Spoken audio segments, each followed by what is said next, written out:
Good evening, everyone. Thank you for joining our discussion today. My name is Ariman.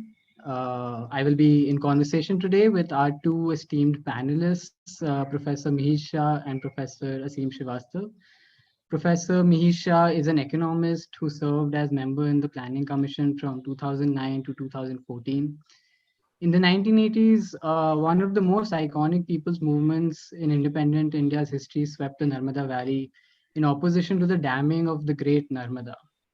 Wanting to go beyond a critique, Professor Mihir Shah and his friends set up the Samaj Pragati Sahyog in rural Madhya Pradesh to work on alternative policies with people's participation.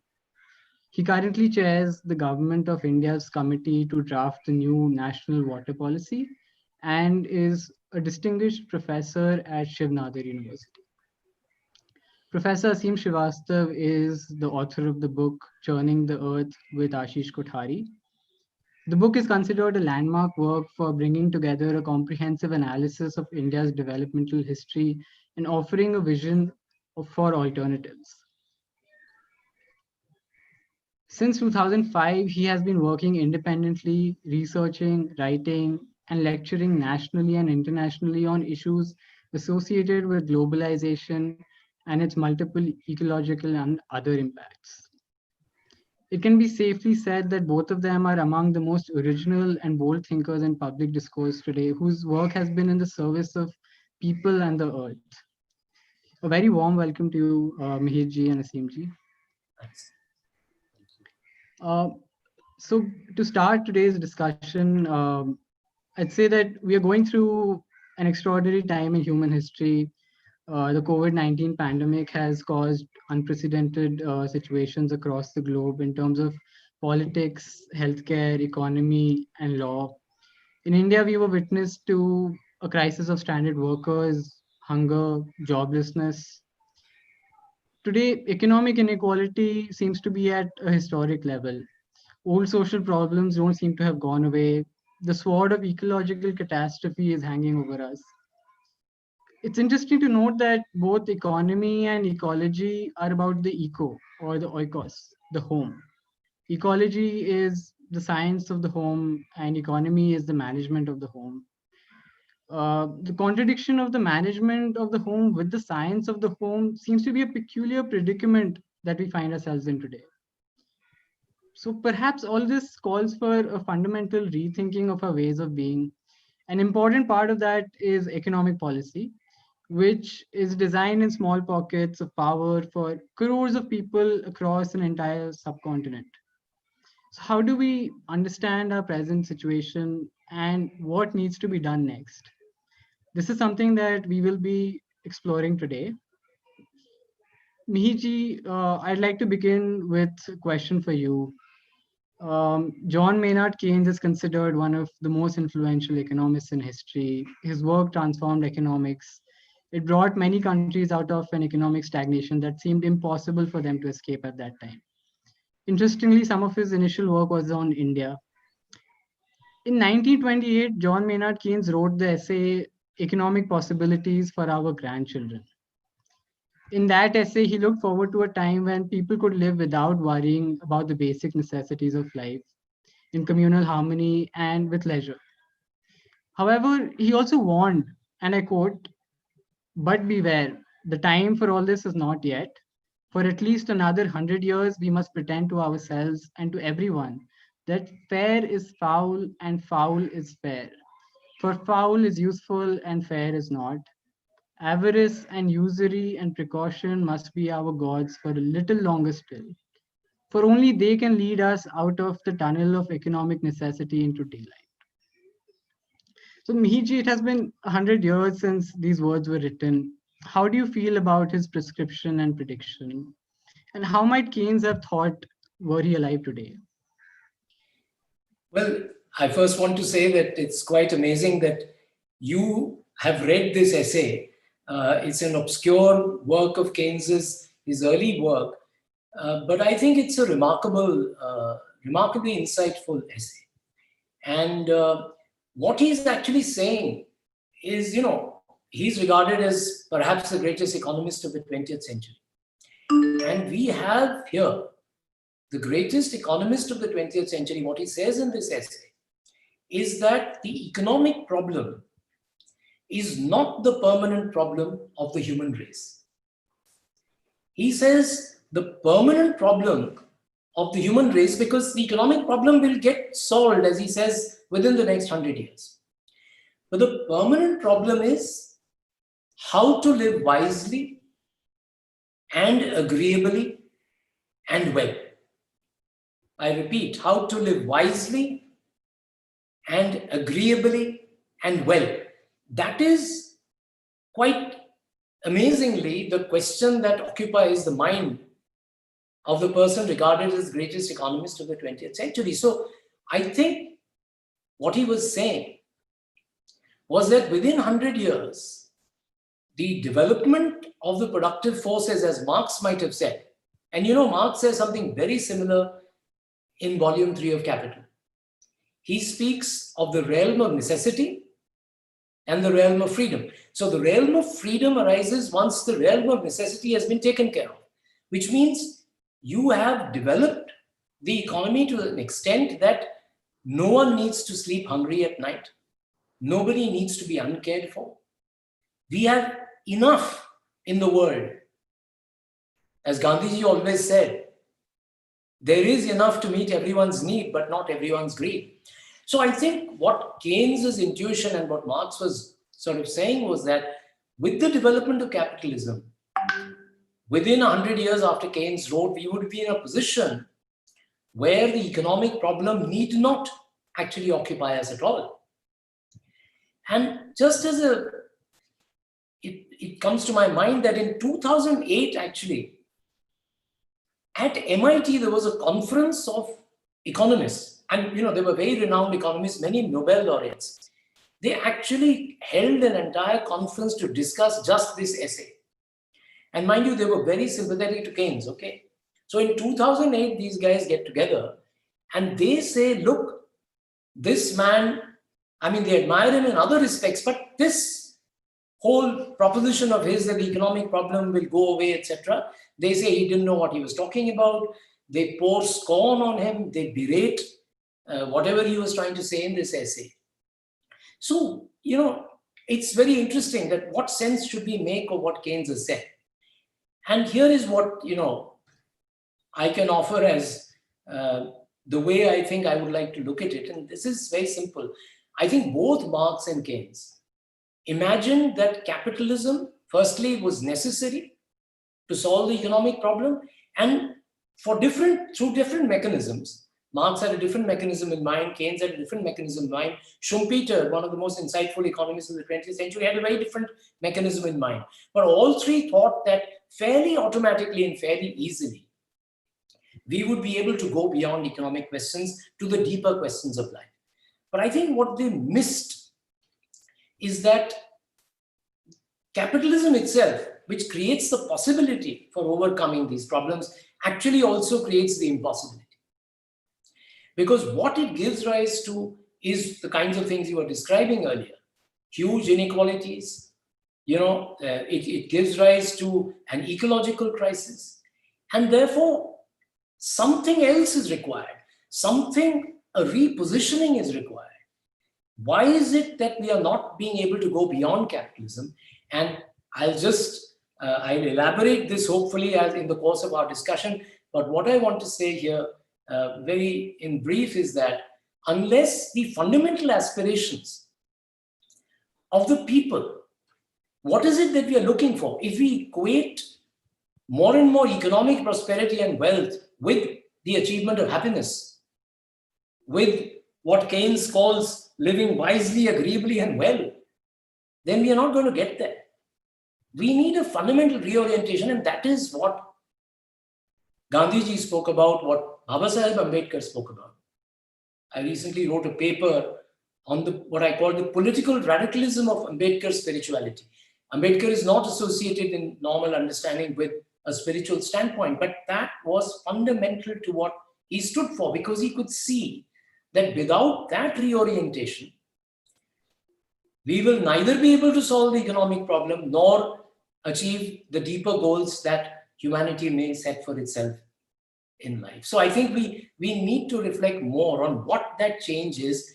And hopefully in this discussion, I'd like to illustrate this point through certain concrete examples of how this can be done and what are the possibilities in this direction. Right, Meiji. Certainly do. We're really keen to hear those. I'd like to ask my next question to Aseem ji to open the discussion up a bit. Aseem ji, today we find ourselves in the middle of a planetary level ecological crisis. We have a pandemic that has completely disrupted our ways of life and which has been caused in great part by the destruction of ecosystems. More diseases are predicted as we move deeper into the climate crisis. We have a building water crisis in India and many other parts of the world. We are losing forests at a rapid pace. There have been signs of recurring agrarian crisis in India. You have said that the ecological crisis is humanity's greatest challenge yet. What, in your opinion, has been the role of economic policy in all of this? And how do you see its role in addressing these challenges in the time to come? First of all, thank you for giving me this chance to participate in this very promising discussion with all of you. Economic policy has everything to do with it. And I think the crisis of the modern imagination, which Mihir was hinting at a minute ago, has even more to do with it. And the economic policy that is being followed in India or anywhere in the world for the past 30 years actually is an offspring of that imagination. And it was that imagination which was challenged severely by Gandhi and Rabindranath and Aurobindo and others. Ambedkar is an interesting case because he sort of falls on a ridge somewhere between modernity and what Mihir was just describing as spirituality. What is at the core of the difficulty? Let me get to the nub of the matter first, and then let's try to see if we can find some illustrations of it. Capitalism was never inevitable. That's not my belief. That's what a lot of people after a lot of history believe. But everything that happens in history is actually, as Trotsky once put it, history is the natural selection of accidents. I think that there is a great insight there. So what seems like necessity is a series of, consistent accidents in a particular direction. Or to use the right word from a different angle, a series of consistent errors in a certain direction. Nietzsche says somewhere that among the conditions of life may be error, right? And that's a very, very interesting thing to say. In other words, for creatures of illusion like ourselves, because we're all subject to illusion all the time. In fact, we are lucky if we are not subject to fantasy. Illusion is better than fantasy, I think. For such creatures as us, a series of steps in a particular direction post facto seems inevitable. That's how power works in human societies. That's how it's been working for 5 centuries at least during this era of modern change, and especially industrial modernity since the 18th century. It's completely transformed everyone's imagination and the whole physical, ecological, cultural context in which everybody lives and thinks. So the core of the problem is, as far as I can tell, the following. Every human being, if not every living creature, actually searches for the infinite. Somewhere deep in our spiritual core, deep in our spiritual being, is an instinct to unite with everything. Okay? And that instinct for unity and that longing for the infinite is there willy-nilly. It's like you don't have a choice about it. It's like you don't choose the fact that you breathe as long as you're alive. you will continue to breathe. It's as inevitable as that in some deep spiritual sense. Now, if you do not understand as a culture that you cannot meet your desire for the infinite by going on extending yourself physically, externally, materially, if you do not understand this as a culture, sooner or later on a finite planet, you are bound to have a planetary ecological crisis. When you couple this together with the enormous success of industrial modernity in creating enormous prosperity for a handful of the world's population, which is to say, at this point, optimistically speaking, 1 out of every 4 or 5 people is in that position, uh, then you have a problem. And if you couple this together with the stresses that industrial society brings, and those stresses are related, I think, to our anxieties. In other words, it's been found by some researchers, although the opinion is still in a minority, I think, that stress has an impact on population growth. If that comes out to be true, more generally speaking, then I think you have a serious, serious problem. So I'm not a believer in the demographic transition as a lot of development economists do. I'm agnostic on this because it's one of the most complex things to understand. But if it turns out that population growth has something to do with rising levels of stress, then I think we are in for a very bad time. And given the way population has expanded in the last 200 years, I think coupled with rising aspirations, with the resource frontier as well as the climate space shrinking all the time, the only resolution of this would be one of 3 things: wars on a planetary scale, pandemics on a planetary scale, or other kinds of ecological catastrophe. Those are the only ways I can see that this would resolve itself if there is truth to those things. So I'm giving you all the bad news first. The good news will come later. But I think it's important to understand where Marx, Keynes, and Schumpeter all went wrong. And Mihir is absolutely right. They did all go wrong somewhere. And I think philosophically, where they went wrong was in misconceiving as a culture the nature of the infinite itself.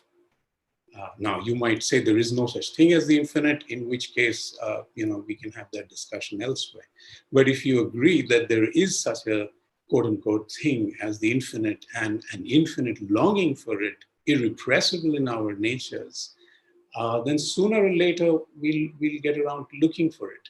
And the market is constantly, notice, constantly the market is selling you the limitless. Every evening Virat is selling you the limitless. Katrina Kaif is selling you the limitless. Why are they doing this?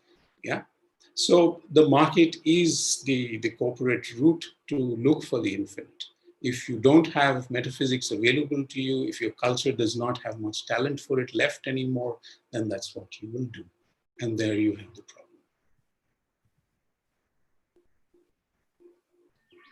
Right, Aseem.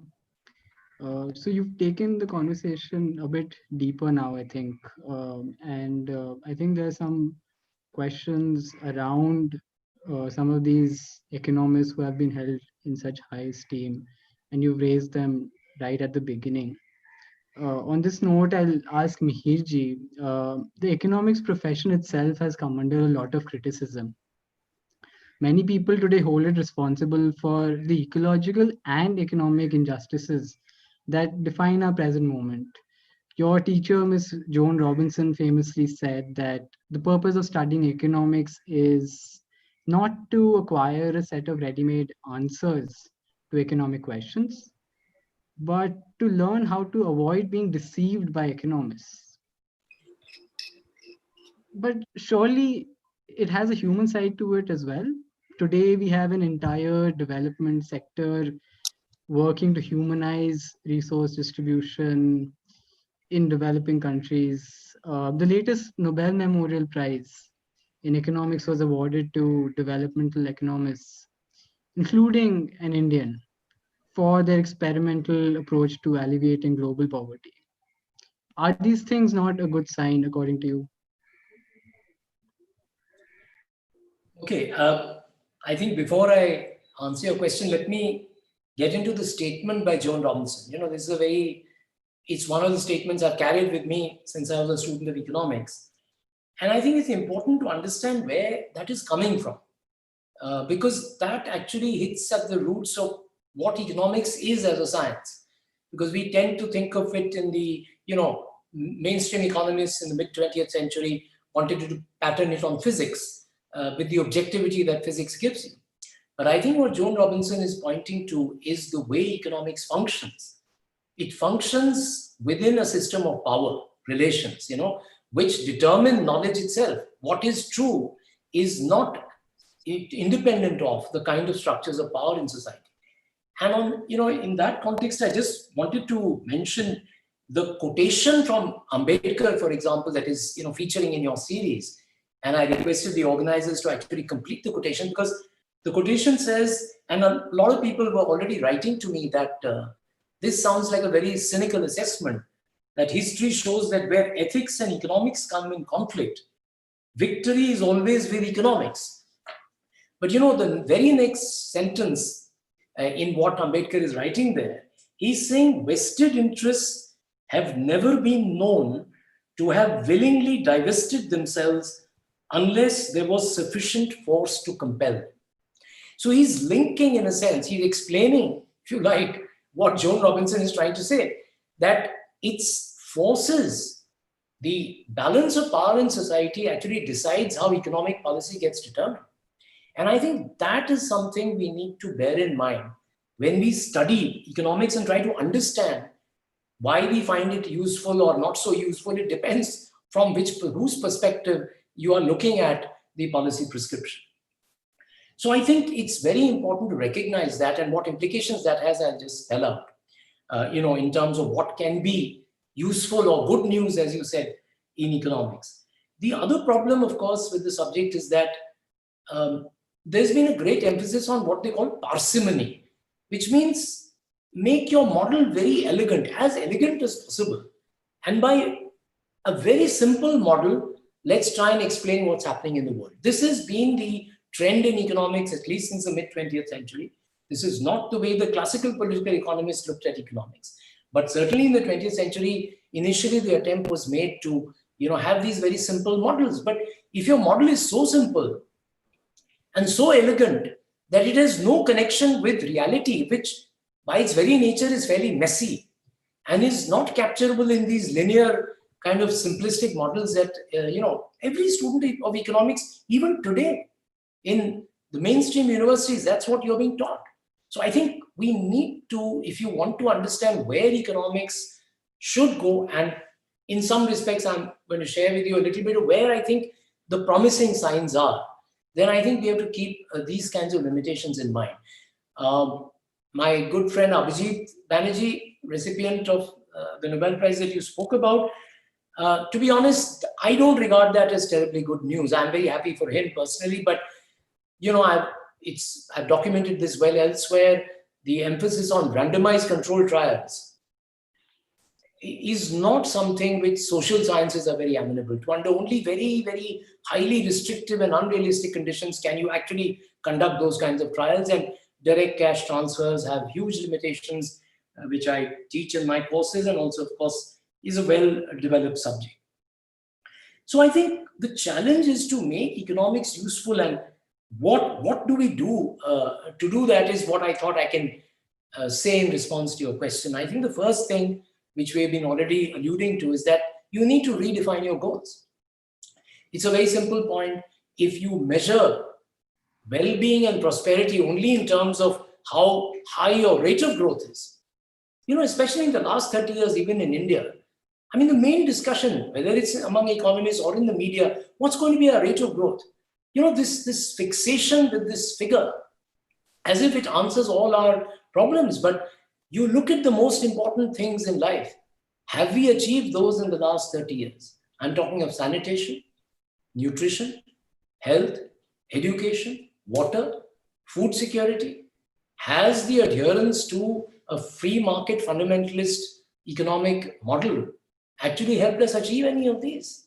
So, and which is just committed to raising the rate of growth without understanding whether that growth, this 7%, 8%, 10% obsession, is it getting us these outcomes? So what's happening as a result of that growth has not been focused on. And I think we first need to make sure that each and every person, and we have the resources for that, but what is stopping us from reaching these goals is another kind of fundamentalism, allied to the free market fundamentalism, is again the preoccupation not just with growth, but with the fiscal deficit. So here we are, everyone, I get sometimes emails from my students asking me, about the pandemic, that can we afford to spend all this? What will happen to the fiscal deficit? I said, look, do you want human beings to live or not? Or don't you want them to have the basic needs of their life? So I think there are some promising trends which I see in terms of, what is called the modern monetary theory. There are a lot of, economists. There is Stephanie Kelton, Larry Randall Ray, people who are now questioning this entire focus on the fiscal deficit and are saying, look, what matters more than how much you spend, what matters is the direction of that spending and the quality of that spending. What are you spending your money on? What are the real outcomes that you achieve through that spending? So the quality of spending is very important. I'm not saying that we should just, forget about the budget. I'm not saying that we should spend endlessly without a care for tomorrow. I think it matters what you spend it on and what is the mechanism that you put in place? What are the ways in which you try and attain tangible outcomes for everybody? Not just for the few who have benefited from this kind of lopsided growth that we have been focusing on. So on the one hand, we have to be inclusive in this sense and be clear on our goals. On the other hand, I think the limit that must be set to what we are calling the spending or this growth has to be understood in planetary terms.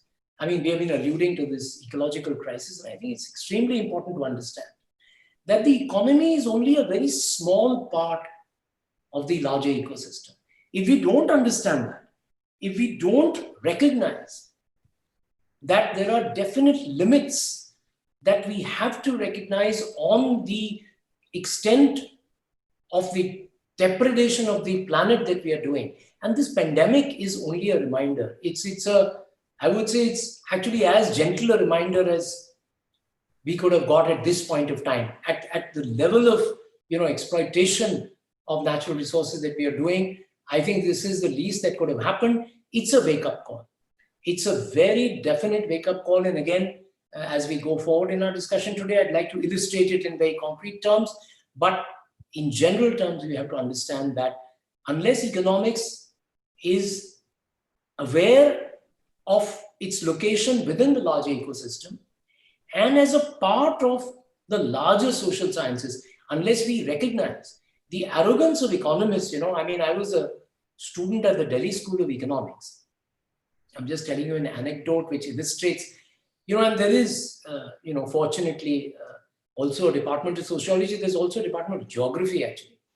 But as economics students and other faculty, there was such an attitude of condescension towards the other faculties because the rigor is in economics. And I'm sorry, the rigor is based on an outdated mathematics which has very little to say about actual reality on the ground. But that became a great source of arrogance for economists vis-a-vis other social science disciplines. And I think that has to end when economics adopts the humility that all of us need to adopt, in terms of our relationship with nature, with each other. I think without that transformation within the profession, and I see some signs of it, it's happening. There are a lot of people fighting this battle, actually, because the mainstream is not going to give up without a fight. But I think this is the kind of transformation that if we need good news out of economics, then that's what would need to happen. Right.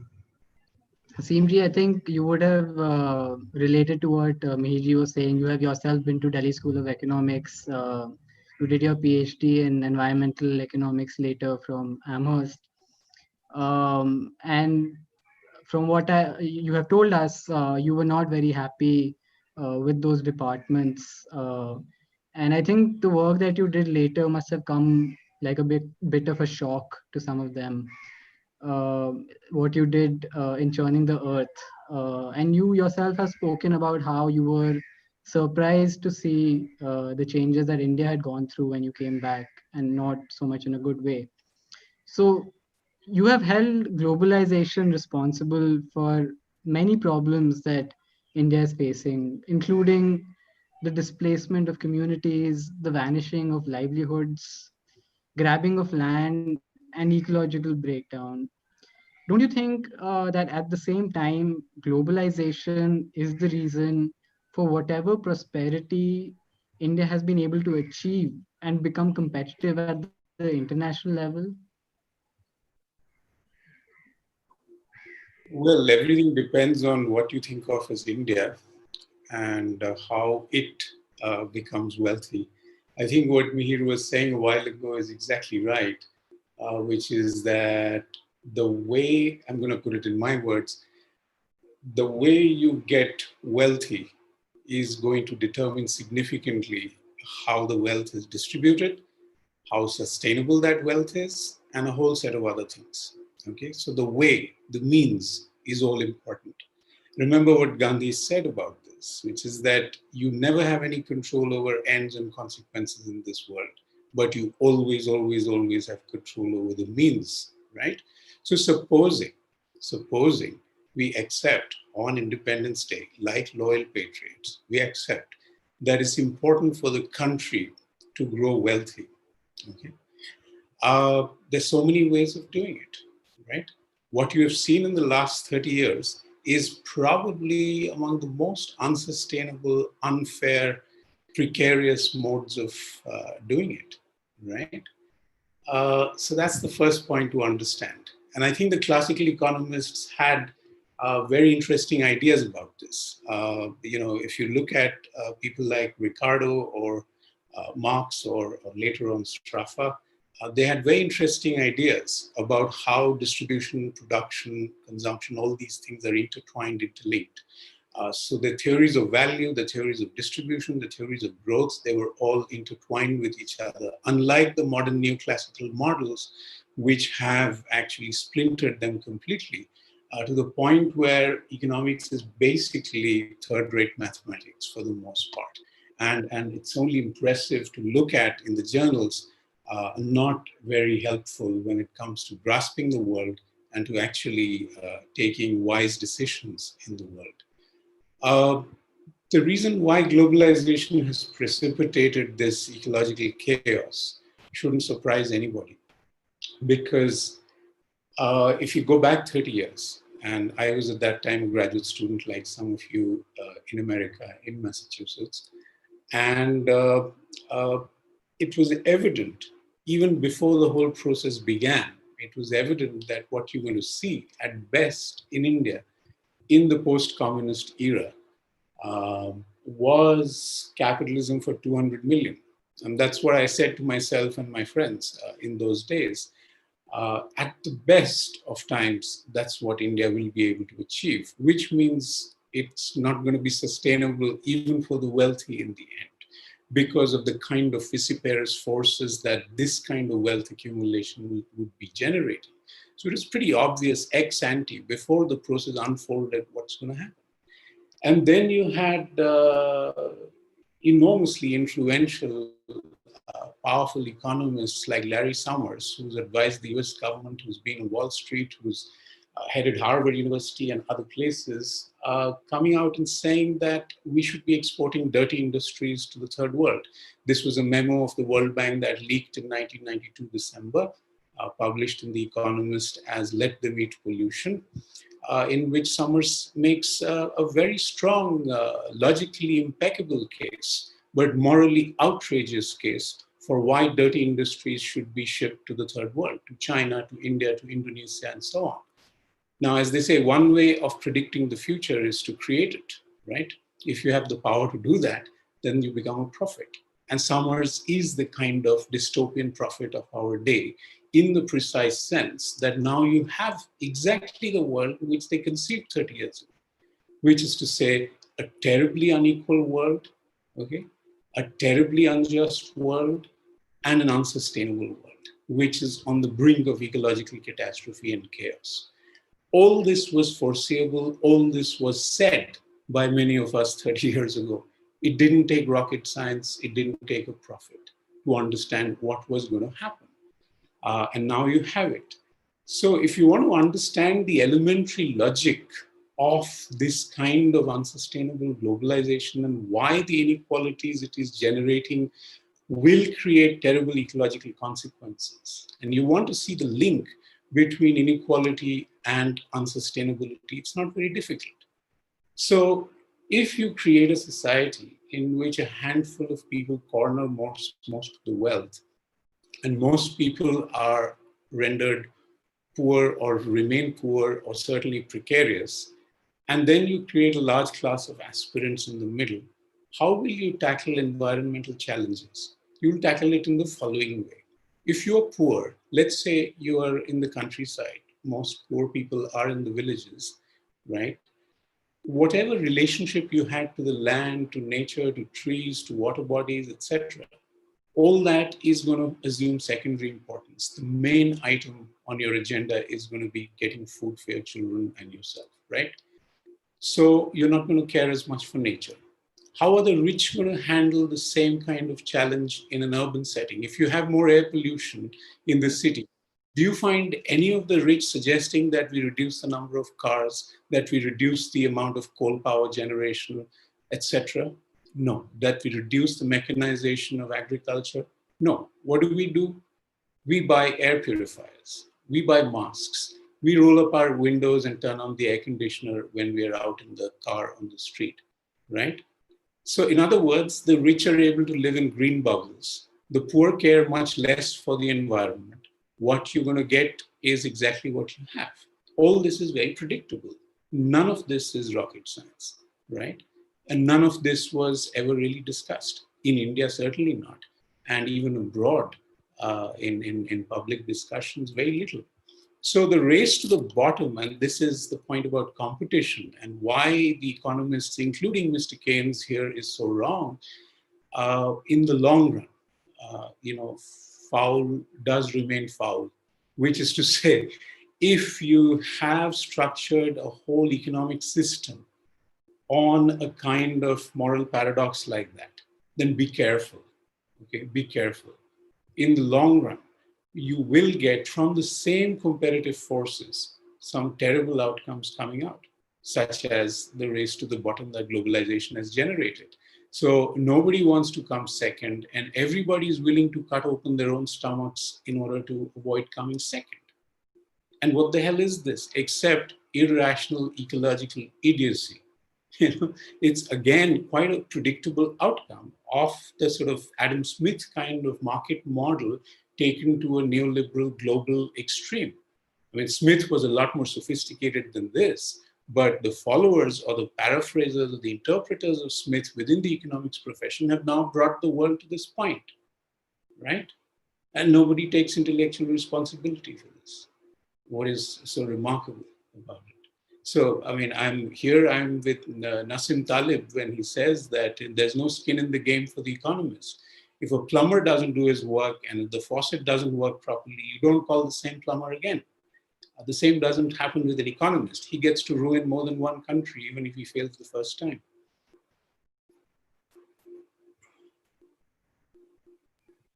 Right.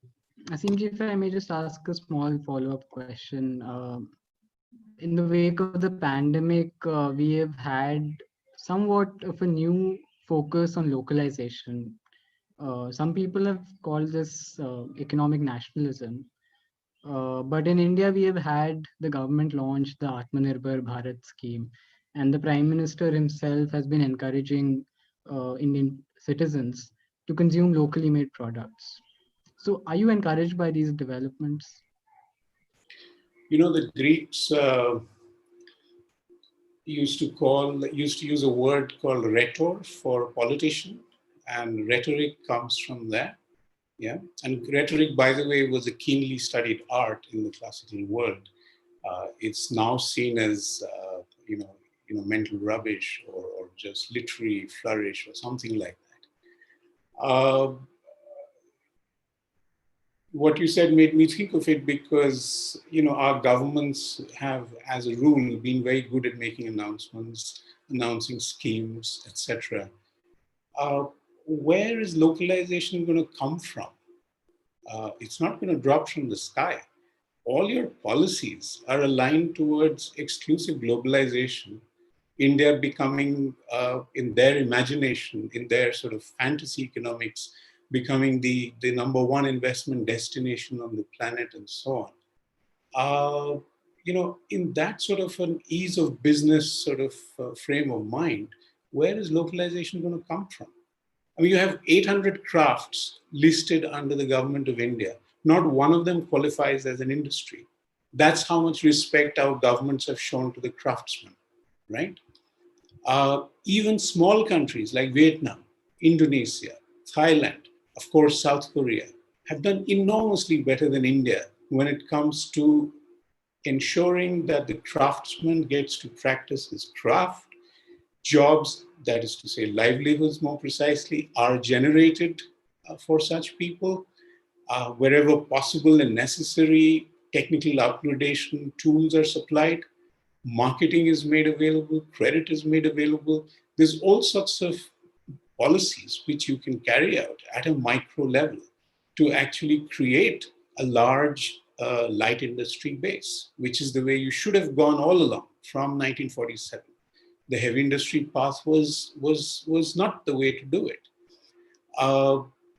Now you've got a situation where you have all the rhetoric coming from a very eloquent prime minister, and very little of the reality.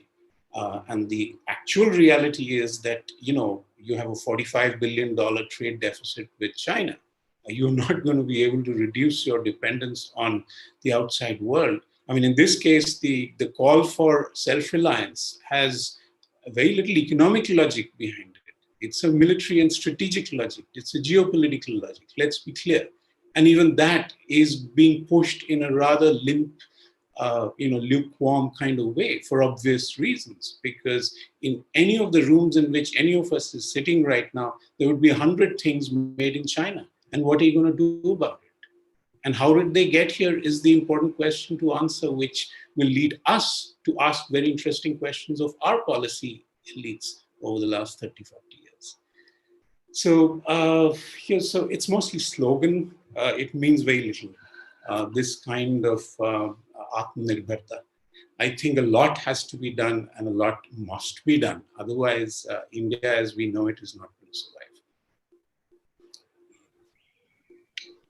Right, Aseem ji. It's interesting to note that even though the government did announce a Atmanirbhar Bharat scheme, in the past few weeks, the central government has abolished the All India Handloom Board and the All India Handicrafts Board.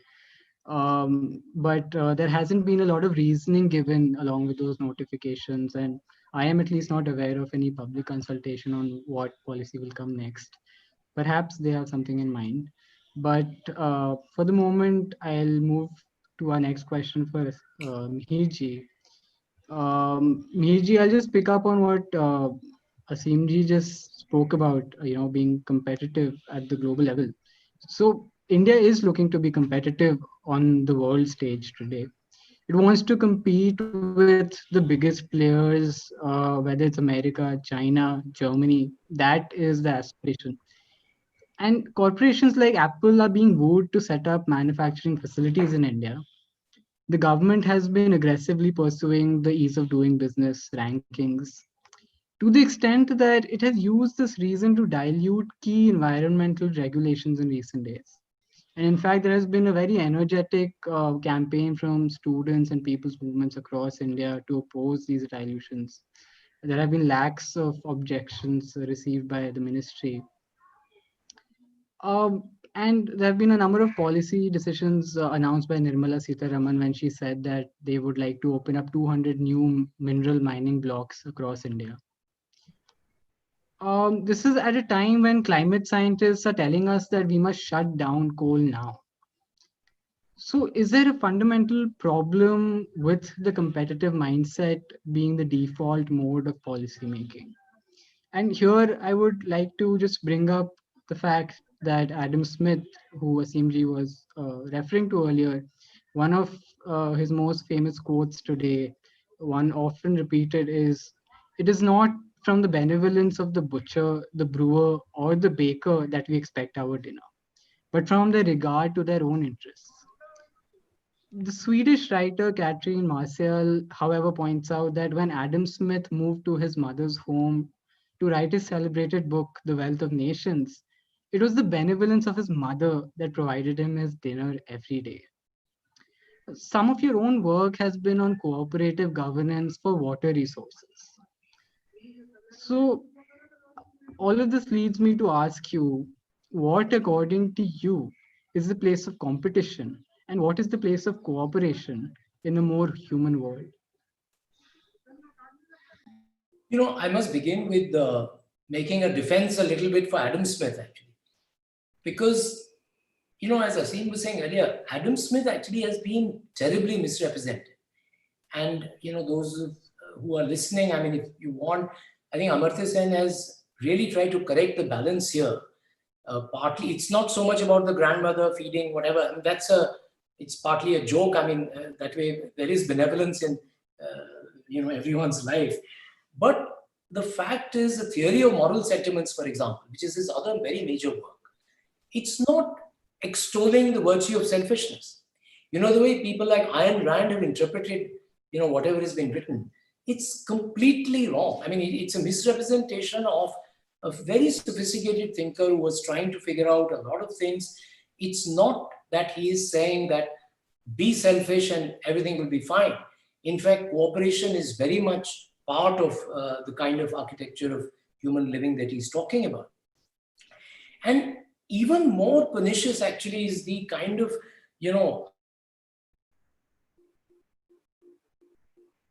selfishness. After Richard Dawkins, are you being able to hear me? Yeah. Richard Dawkins wrote a book called The Selfish Gene.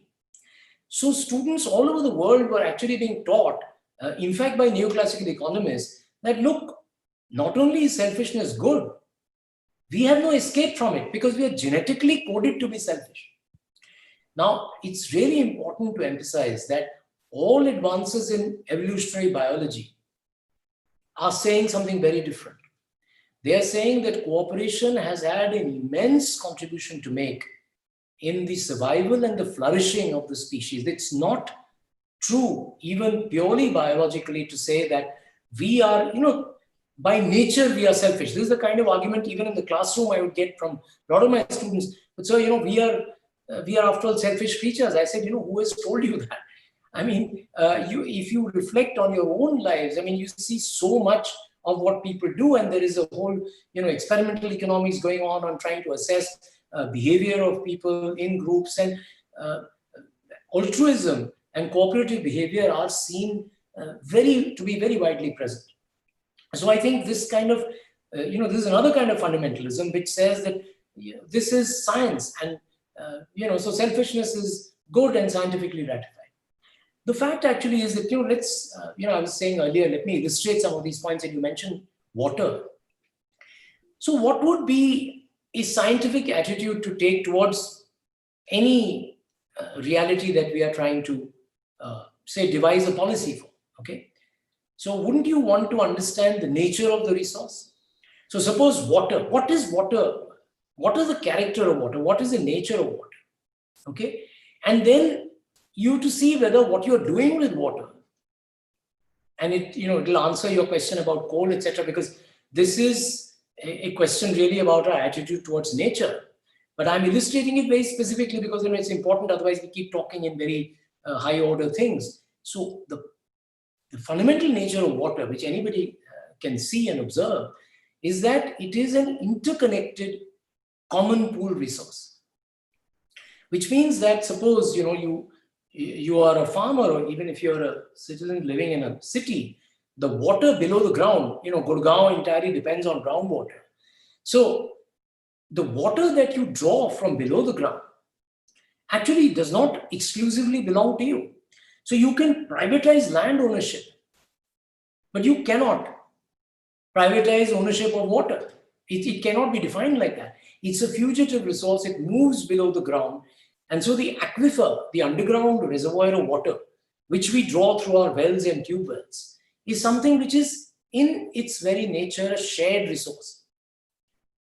And if you are going to exploit that resource in an individualistic, atomistic, competitive manner, so this is the question about competition and cooperation. If you don't cooperate to share groundwater, which is available below the ground, you are bound to destroy the water itself. And if you want to understand the water crisis in India, this is the single most important reason for why there is a water crisis in India today, because groundwater is the single most important source of water in India. India is the largest groundwater consuming country in the world. Our entire green revolution and whatever has happened in the last 40, 50 years, everything has been dependent, whether it's irrigation and agriculture or drinking water sources in urban and rural India, are primarily drawing water from groundwater. And what we have done is, by competitive extraction, individualistic competitive extraction of a common pool shared resource, we have actually destroyed the resource itself. And nature is not going to distinguish between rich and poor.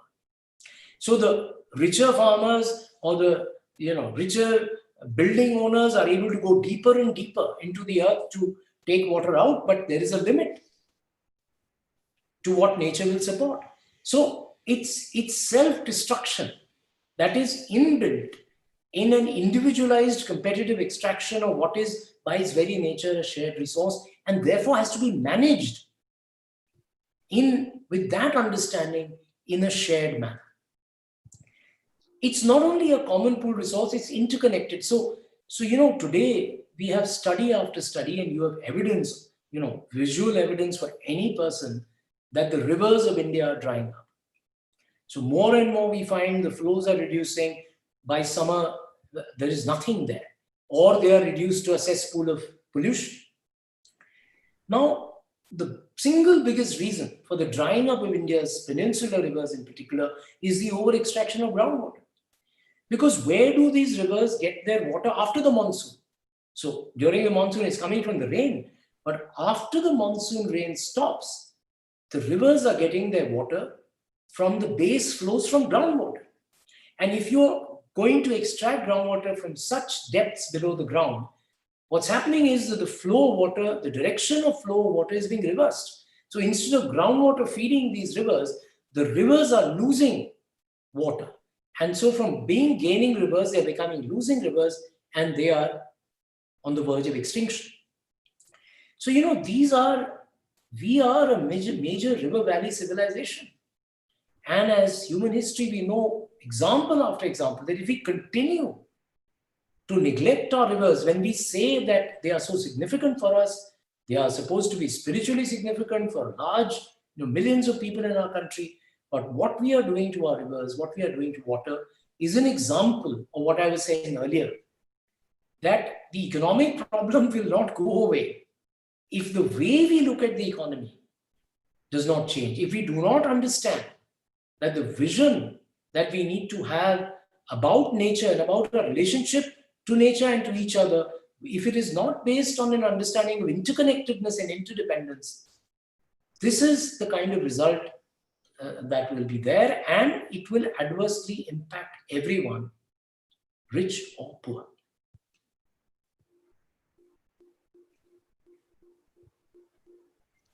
Right, Mihir. Thank you for that. I'll just add one more, point to that, because it's very, very fundamental, and some very new studies have come about, on this whole thing of building large dams on our rivers and interlinking the rivers, as if they were human creations, which like roads or rail tracks, which you can link, at human will. This is the arrogance of the current development paradigm. So, there is a Ministry of Earth Sciences sanctioned ocean mixing and monsoon program, which was lasted for 6 years. The best scientific institutions in India and the US collaborated to study how the presence of a low saline water layer in the Indian Ocean actually enables the monsoon cycle to be activated in India. So, you know that river water is sweet and ocean water is saline. The fact is, if river water does not anymore flow into the ocean, the entire monsoon cycle could get compromised, because our engineers operate on the myth that river water is wastefully flowing into the sea. Don't allow that water to wastefully flow. You know, in nature, there is no waste. This flow of water of the rivers into the ocean is what enables the low salinity layer, which raises the temperature and creates the low pressure, depressions, which activate India's monsoon cycle. So if we go ahead with this, humongous project to interlink all of India's rivers and think we are going to solve India's water problem, actually we could strike at the very roots of our, very source of water, the water that we get through the Indian monsoon. So I think there's a real danger in having this command and control attitude towards, the planet, which in our arrogance we have adopted and which is leading to several destructive consequences. Right. I think that was a beautiful example of linking economic thought with our ecological reality. And I think that example just shows us how critical it is for us to be mindful of how we are thinking economically, because it has existential implications for us. Um, if I could ask you, Aseem ji, there have surely been some encouraging developments in the past few years with regards to the attitude of governments towards nature. The Shiv Sena government has stalled the metro rail depot construction in the RA forest in Mumbai, where a very visible and vocal protest from citizens took place some months ago. The Jharkhand and Maharashtra governments have opposed coal block allocations, which is quite surprising. Many governments have been willing to take water harvesting seriously in recent years. And the Andhra Pradesh government has adopted the zero budget natural farming policy for organic farming after many years of ecologically destructive green revolution style policies. Moreover, there seems to be some consciousness among the wider public about natural products, and particularly among the young on climate change itself. Do you think that we are finally seeing a change of attitude towards the earth? Okay. Before I address your question directly, I want to add a few things to what Mihir was saying a while ago. Um, there's at least 3 or 4 major reasons why rivers are dying in India. One is very clearly what Mihir said, which is that the recharging of aquifers, which is required for inflows into rivers, especially in mountain areas, that's simply not been happening. I think about 5 out of 6 gallons of water in the Ganga is from such sources of groundwater recharge. And those are drying up very rapidly. And the more roads are built in the Himalayas, the more the interruption of those water sources for the rivers, the more the road widening of Char Dham and other impressive expressways, the more the river Ganga, Yamuna, the entire watershed of the Ganga is going to suffer. The second reason is, as there's less and less water in the rivers, and the dry season of rivers is becoming longer, perennial rivers are becoming seasonal and so on, there is more opportunities for sand mining, right? This is what we call in our language, vinashikala viprit buddhi. In a destructive time, man thinks the exact opposite of what he's supposed to think. So once the sand is exposed, then that sand becomes a new item for sale, in addition to the water, of course, which you've stolen earlier. And so sand mining is a huge racket along every river basin across the country, north to south. The third reason is the amount of metropolitan sewage which industrial modernity is throwing with great confidence into rivers around the world. The Thames, by the way, in London is again receiving sewage from the city. It's not public domain news most of the time, but they're building the world's largest sewage plant outside London all over again. They're having to redo the sewage system of London all over again. And then finally, I think what's happened to the Narmada, this evening's conversation began there. What's happened to the Narmada, if you look at its estuary into the Arabian Sea, I'm sure many of you know already, which is that some 70 to 80 kilometers inland, the seawater has drifted in because of reduced river outflow towards the sea, just what Mihir was talking about a while ago, which means the salinization of groundwater in all those coastal districts of Saurashtra, which was supposed to benefit, paradoxically, from the Narmada project. And many of those farmers who were looking optimistically upon Sardar Sarovar have actually sold their lands. So who's going to do the ecological and economic accounting for all this? And more than anything else, unless we do that, how do we expect to have a sustainable water regime in most parts of the country in the future? So these are all very serious questions, and I think it reflects a complete alienation from the earth, if I may say so, on the part of our decision makers, planners, policy elites, engineers, etc. The hubris of our technocracy is unmatched in the world, I think. So that's something to put on the board first. And now what you're saying about the retreat from the RA project in Mumbai or Jharkhand and Maharashtra actually protesting the coal blocks. Jharkhand, I believe, has moved the Supreme Court as well. And the Tadoba Tiger Reserve, the coal block allocation there has been withdrawn, it seems, and so on.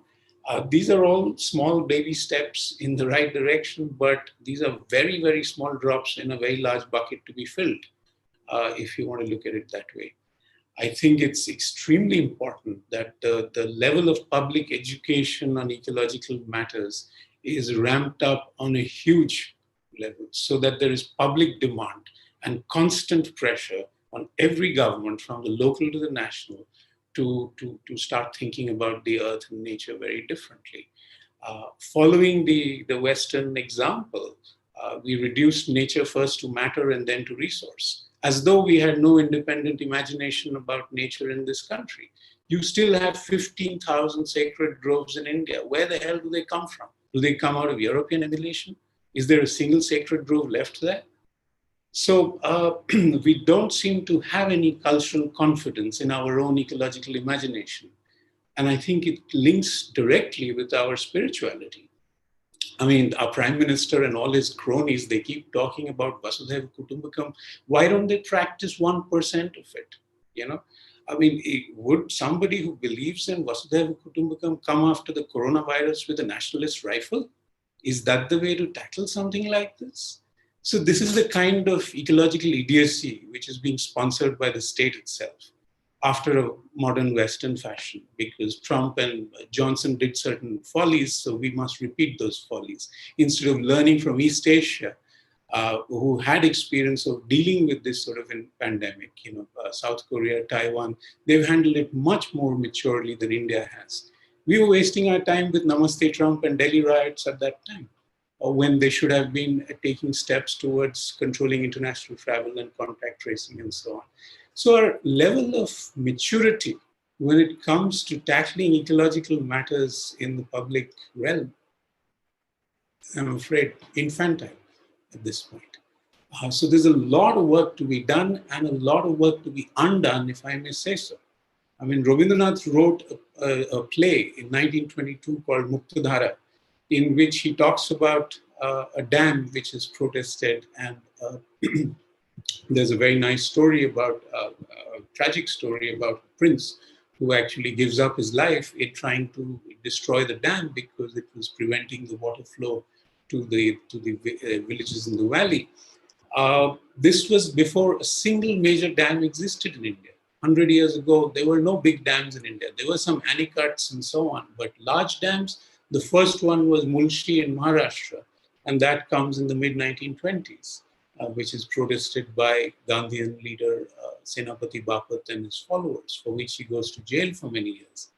That dam still supplies water and power to Pune and Mumbai, right?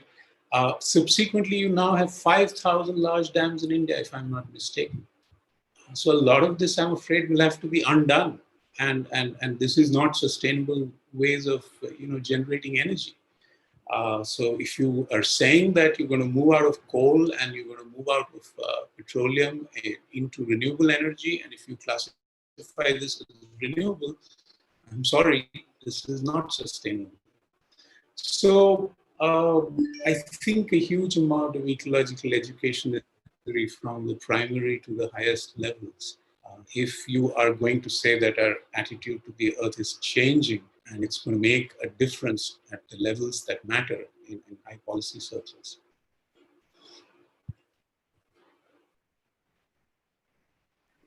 Right.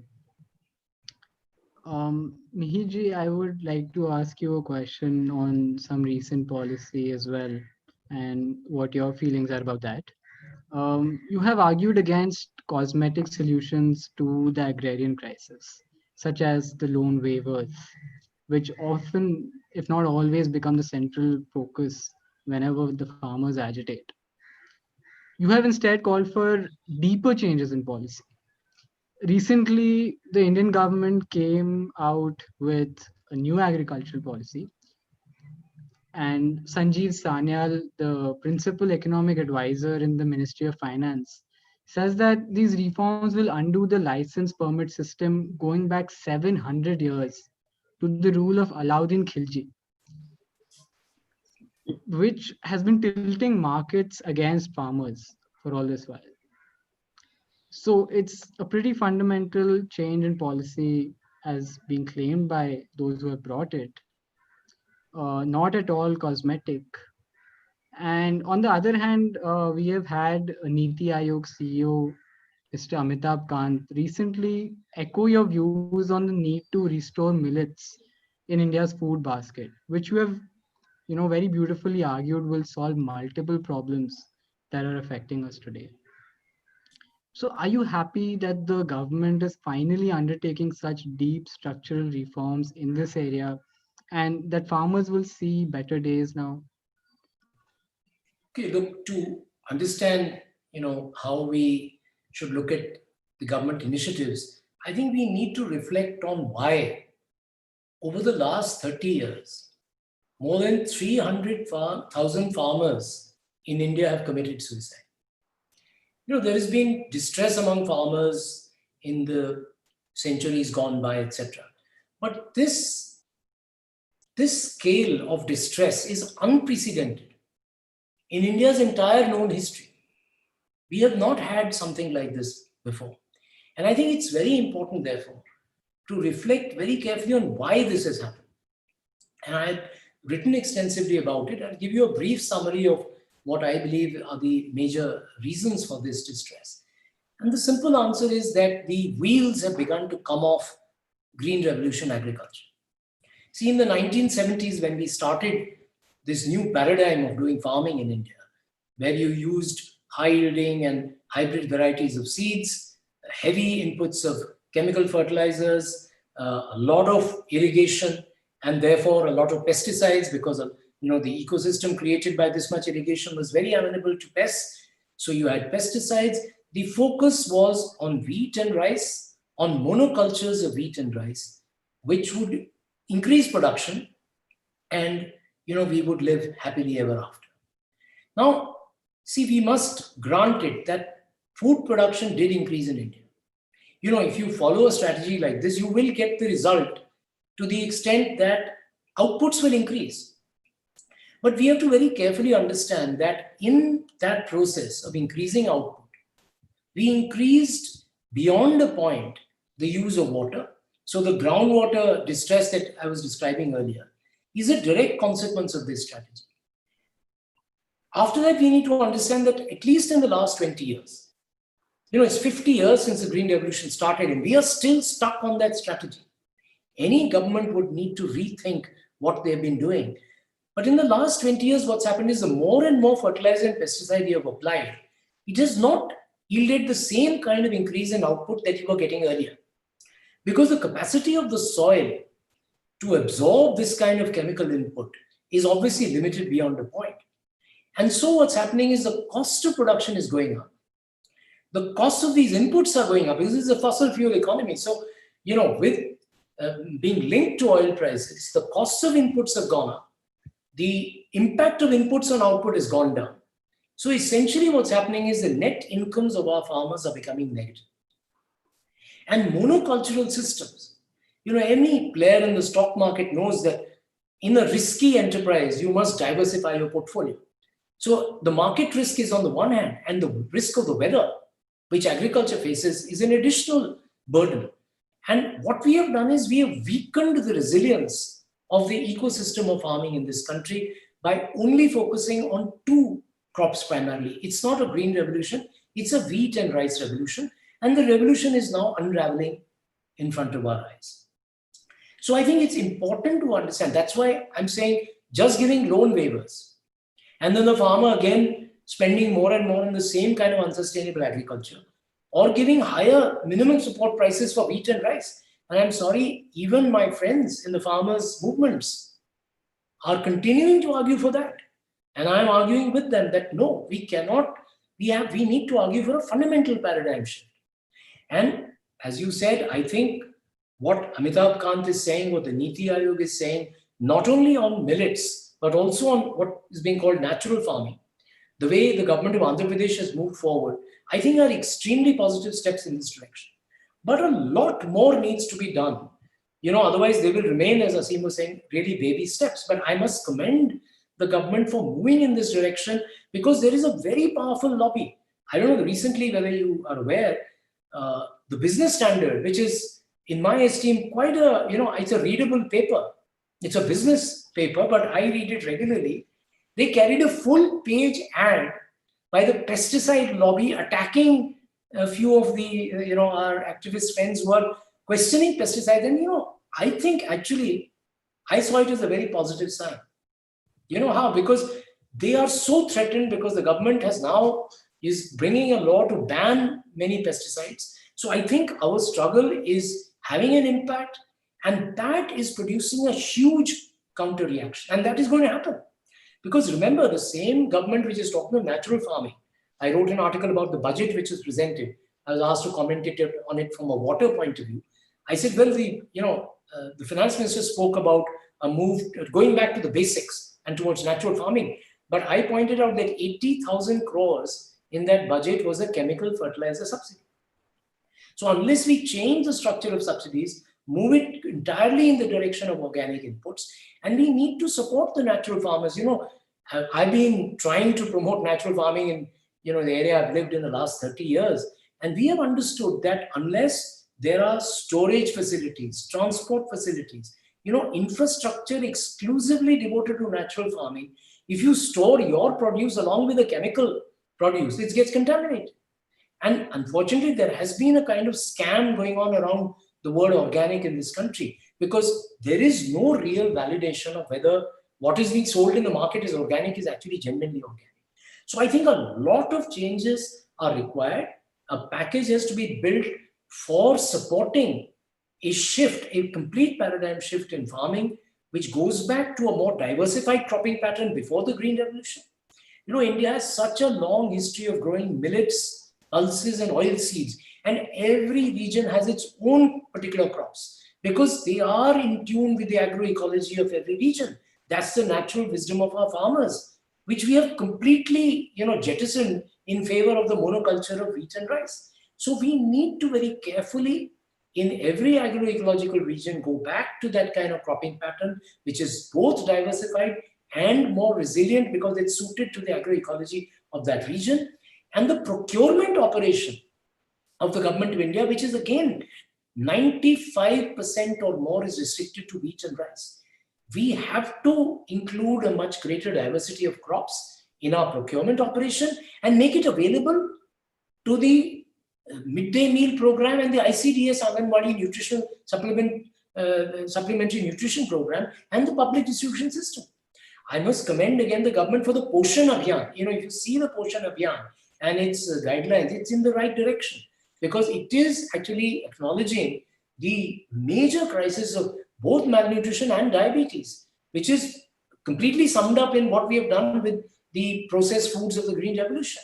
It is completely nutrient poor food that we are giving to our children and our citizens. So we need to move in these directions, but much more needs to be done to strengthen these initiatives. Some of us working on the ground are pushing for it.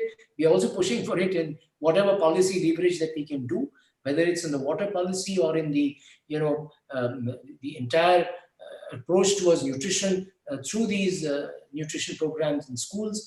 I think those changes need to be scaled up. We need to support state governments which are moving in that direction, taking baby steps such as Karnataka, Orissa. They are actually moving in that direction, but they are still, if you take in terms of percentage, they're not even 1% of the total procurement that happens across the country. So I think change has to happen that way.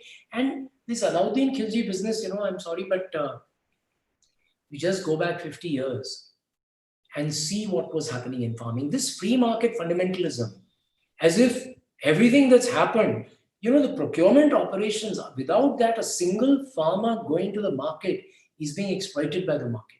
So we have to support farmer producer organizations. We have to democratize these institutions so that they actually represent the voice of the farmers even in the marketplace. Because otherwise they are completely being exploited by the market. So reform is necessary, but reform which actually strengthens the farmers and does not speak of as if there's the freedom for the farmer has come, etc. I don't think that's actually the fact. Even 50 years ago, farmers were actually at the mercy of the moneylender trader nexus. And agriculture is a classic instance of market failure. When there's a bumper crop, the farmers suffer because the prices crash. The traders in a free market situation hoard that grain, and then the consumer suffers because they sell the produce when consumers have to pay more. That is why the procurement architecture was set up. So let's not just throw the baby out of the bathwater without understanding market failure. And speaking in this cavalier fashion about 700 years, I think is completely not wrong. I think we need what I was saying earlier, the direction and quality of government intervention is what matters. I once wrote a paper called Better Government is Better. It's not about either having no government or just taking over everything, in government control. I think it's extremely important to understand that government intervention in a country like India is required, but it needs to be tweaked in certain ways, reformed in ways so that it supports and empowers the people who are right now marginalized and don't have a voice in the marketplace.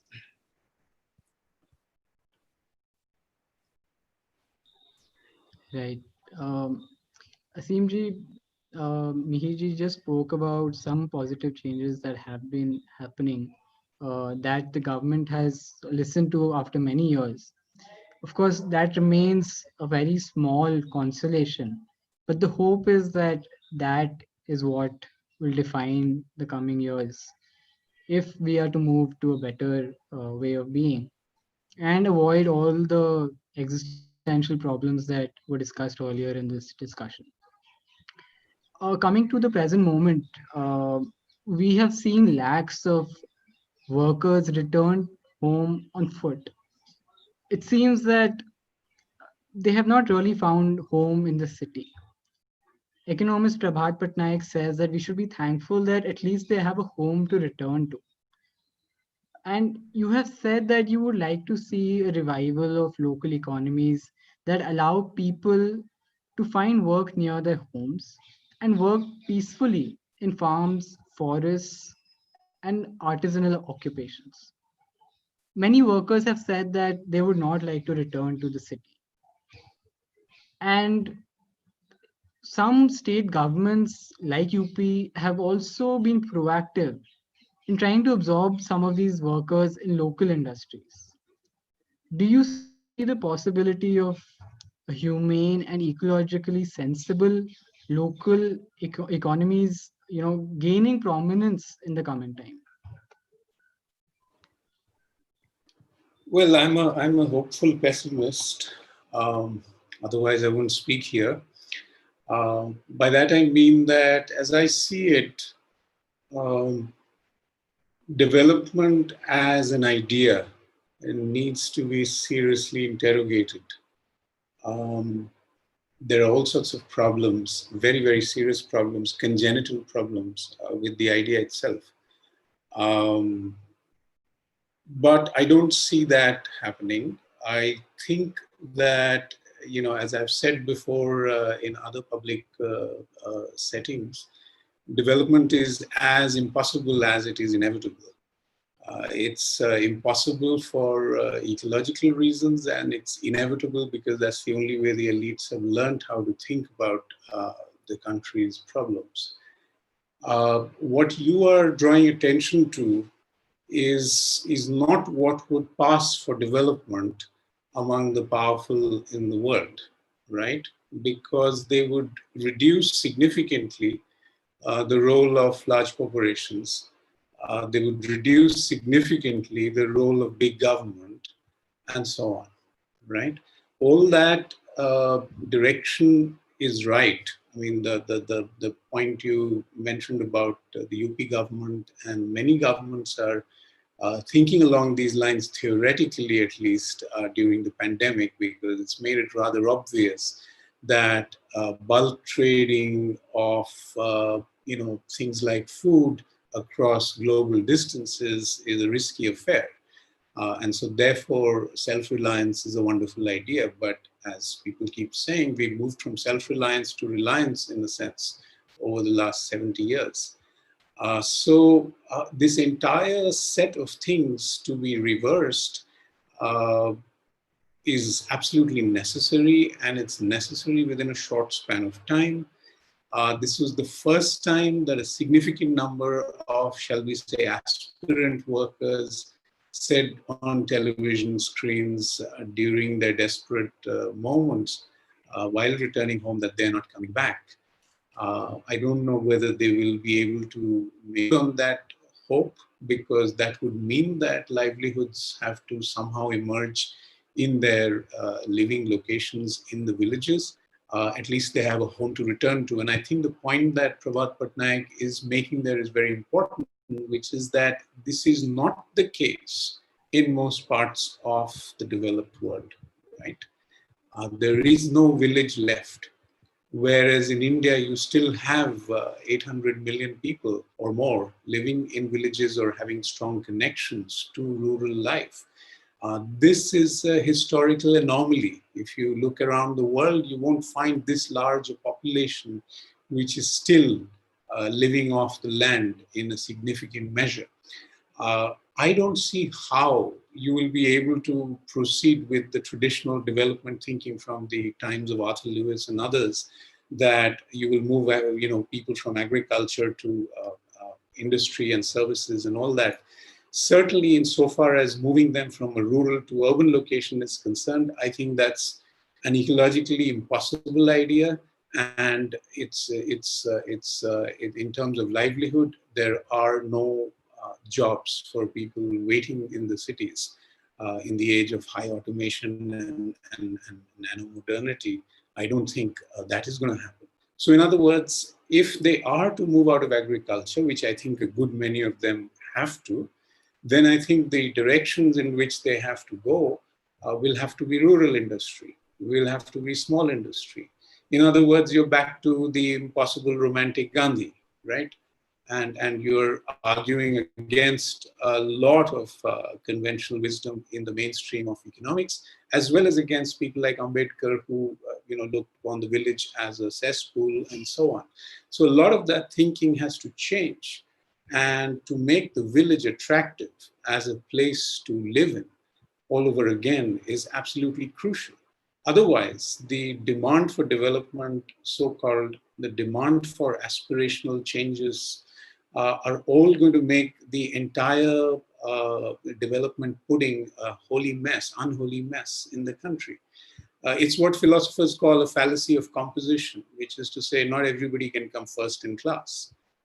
So, or like an Adivasi old lady told me, or rather said to me in a village in Gujarat many years ago, your prime minister, she says, looking at me, your prime minister is inviting us to a palace which stands on our shoulders, So that's the kind of, new India that's been attempted in these last 30 years, which is basically an impossible India. So in order to move to a sustainable, renewable, livable India, you have to think from the ground up very, very differently, and which means a whole different structure of power fundamentally. Devolution towards state governments, from state towards local governments, monitoring local governments adequately. Mihir knows a lot about it from his experience. And then taking decisions which are ecologically wise would be a huge challenge in that context, because you've spiked up people's aspirations thanks to 24/7 media bombardment through the smartphone. And so mentally, you have a whole country now living with what I would call a metropolitan telos. The destination of life is in the metros. First moved from a small village to Nagpur, from Nagpur to Mumbai, from Mumbai to New York, from New York to Mars. That's the sort of trajectory that's been sold as development and growth. To change that is now very difficult. And yet that is what has to change. If these moves that you're talking about are to bear any fruit in a decade or two, and we don't have more than that. In fact, we have a lot less than that.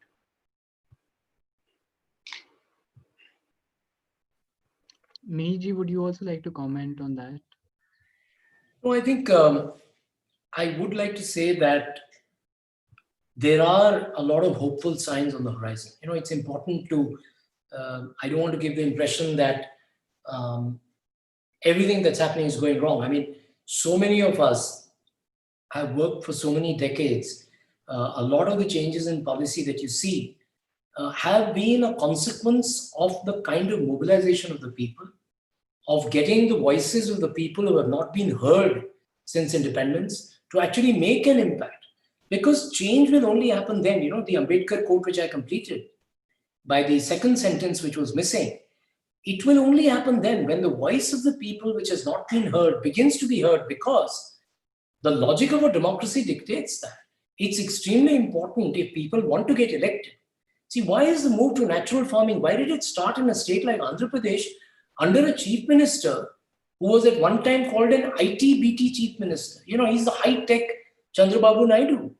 Because the incidence of farmer suicides in Andhra Pradesh was the highest in the country. And he recognized that, even a person like him who believed in all these high-tech solutions, etc. Today, the state has a new chief minister, and the person is continuing the program which was initiated under Chandrababu Naidu. So I think we need to understand that it's the people of this country whose voice is going to be heard, which is going to make the change happen. And whatever, everyone listening to this conversation, I can only say, as I would always say in class, the future is in your hands. It's all of us who have to articulate these alternative visions and be constructive in suggesting positive alternatives, and not only saying what has gone wrong, but the fact that there are huge number of solutions possible. They belong to our tradition so heavily already, but through the experiments that have happened over the last several decades across the world, we have so many examples which we can pursue in different areas. And I think those have to be practiced on the ground. The practice has to reach a certain scale when it can begin to impact policy and speak and compel those in power to actually listen to these voices which they have neglected. Because if they want to legitimize their rule over the people and in the name of the people that they rule, they will have to listen to their voices. That is the kind of approach, at least I have taken for the last 30 years, and many others, who have worked tirelessly at the grassroots to try and push for a new vision. Not only critique what has gone wrong, because just by critiquing, you can go this far, but not further. Because finally, it's when you talk to the people themselves, they are yearning for an alternative way. When the Green Revolution came to India, no farmers was willing to go that way. It's been well documented in Asian drama by Gunnar Myrdal, the Nobel laureate. But it took all kinds of persuasion, and now people have moved. But I think the people have now understood the limits of that and are really yearning and eager for a change to happen. And it's they themselves, what we call the community mobilizers, the Bhujal Jankars. We have armies of these people now across the country who are articulating a different vision and are making governments realize that something else is possible other than what you've been doing, other than business as usual.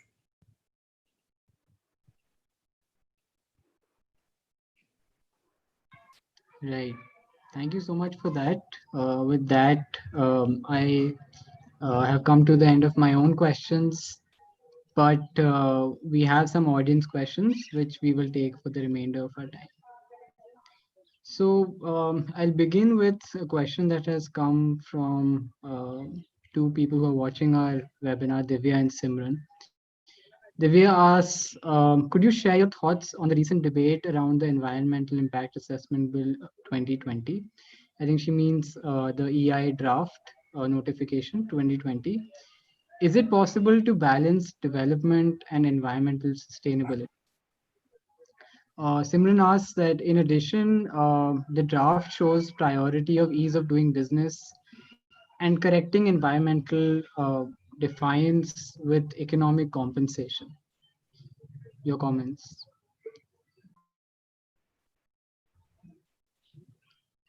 Aseem, you want to go first? Okay. Well, I haven't studied the draft carefully. I've only read reports and heard a few people on it. I haven't had time to look at the draft carefully. But from what I gather,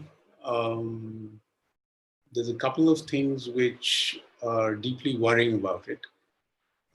In the name of ease of doing business, they have made post facto clearances legitimate, which is to say, a certain controversial project can begin its construction and operations even, and can get clearance later on, that sort of thing, which is a bit ridiculous, to say the least. Secondly, there's a lot of slip-ups between the different categories of projects. Projects which should be monitored or regulated more stiffly have been and brought into easier categories and so on. To give you an example of the kind of thing which it was on NDTV the other day, Sushil was telling us about the Char Dham Expressway in Uttarakhand. And so this is a 900-kilometer long construction, right, in 4 different directions to the Char Dhams. The statutes apparently said that anything over 100 kilometers of road construction needs environmental impact clearance. Now, don't ask me why anything under 100 kilometers is not required to go through EIAs. Because I think any length of road through a rainforest area, for instance, should require clearance. But be that as it may, so if the minimum length which was required for clearance was 100 kilometers, and this was a 900-kilometer long project, what they did was to break it up into 53 different parts and apply it for 53 different clearances, and then they obtained the clearances. So this kind of petty approach is laying waste to the Himalayas, because on those routes now you have at least 100 incidents of landslide this monsoon. So that's how nature is writing back, and Himalayas, as we know it, are among the youngest mountains in the world, ecologically very sensitive and fragile. And the way the public, the educated public, thinks about the Himalayas is not the way to think about the Himalayas, which is to say, Himalayas are not at some great distance from you. Himalayas affect the ecology of the whole of North India, if not peninsular India. There are connections all the way down to the Sundarbans, right? So there's such sort of slipshod, things that have slipped in the making of the document. But like I said, I have to look at it personally myself, which I have not done. So I should not say more. No, I just add to that in the sense that, again, the question was about the reconciliation between environment and development. What can be done? And I think if you look at best practice across the world, see, we are not the first, country experiencing this kind of question, or that work has not been done on this. But if you look at the best scholars and the best practices, let's say on urban water, what is being understood is that we should go in for what they are calling blue-green infrastructure. So our conception of infrastructure is essentially cement. So if there is cement, that means this is development. So one of the definitions of development which has happened in the 20th century, actually 20th century being in that sense the most environment blind century we've ever had. This is the kind of conceptions that have got spread. But today, with climate change, with the kind of changes in rainfall pattern, the cloud bursts, the major cities in the world are moving towards what they're calling blue-green infrastructure. So how you actually leverage the water bodies and the green spaces within the city to create infrastructural facilities and a better environment within the city to live in terms of livability, well-being, groundwater recharge, they serve multiple objectives by actually completely changing the way you try to reconcile this so-called dilemma between environment and development. The other one, the kind of thing Aseem was saying, I'll give you the example of the city of New York, because, if that is where you want to take your inspiration from, then learn from what they are doing. The city of New York, the people of New York pay those living in the catchment areas of New York City for the ecosystem services that they are providing. So what do those farmers and village people do? They actually protect the catchment area. They do not engage in destructive activities. They do not engage in chemical farming. They maintain the pristine quality of the water that flows to New York. And this was an, enormously long process of engagement between the people in the catchment and the local bodies running the city to arrive at an agreement that, look, if you protect these sources of water, that's where we are getting our water from, then actually we will take care of if there is any loss that you suffer as a result, or whatever value that we may assign to the service that you are thereby providing. So there are mechanisms by which, and this is being practiced across the world today, because the same question is coming up in country after country, and there are approaches which can reconcile, the entire question of employment generation, rural livelihoods, and actually protecting the environment. There is a lot of win-win here. It's the imagination that has to change. It's our understanding of the economy as part of a larger ecosystem which needs to be reinstated. Then answers exist on the ground, and we can resolve these kinds of apparent conflicts. Right. Aseemji, there was a related question which I think Mihir has answered to a great extent, but perhaps you could also weigh in. How do ethics and economics balance out when ecology comes into the equation? Does ecology tilt the scales either ways?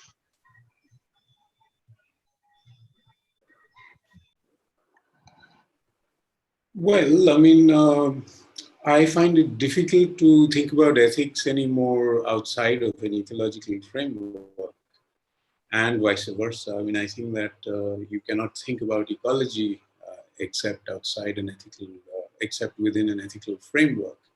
So in that sense, the ecological crisis has really brought the lesson home that,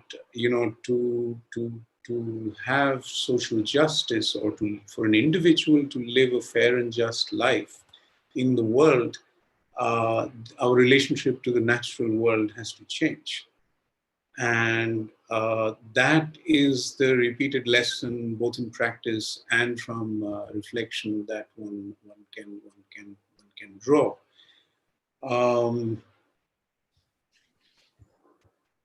Unfortunately, over the last 100 years, since that quotation of John Maynard Keynes, economics is what has taken pride of place in everybody's thinking. I mean, we've become more and more and more materialist in our approach, and the the the context of economics, like Mihir was saying just now, which is to say that economics is a subset of an ecology always.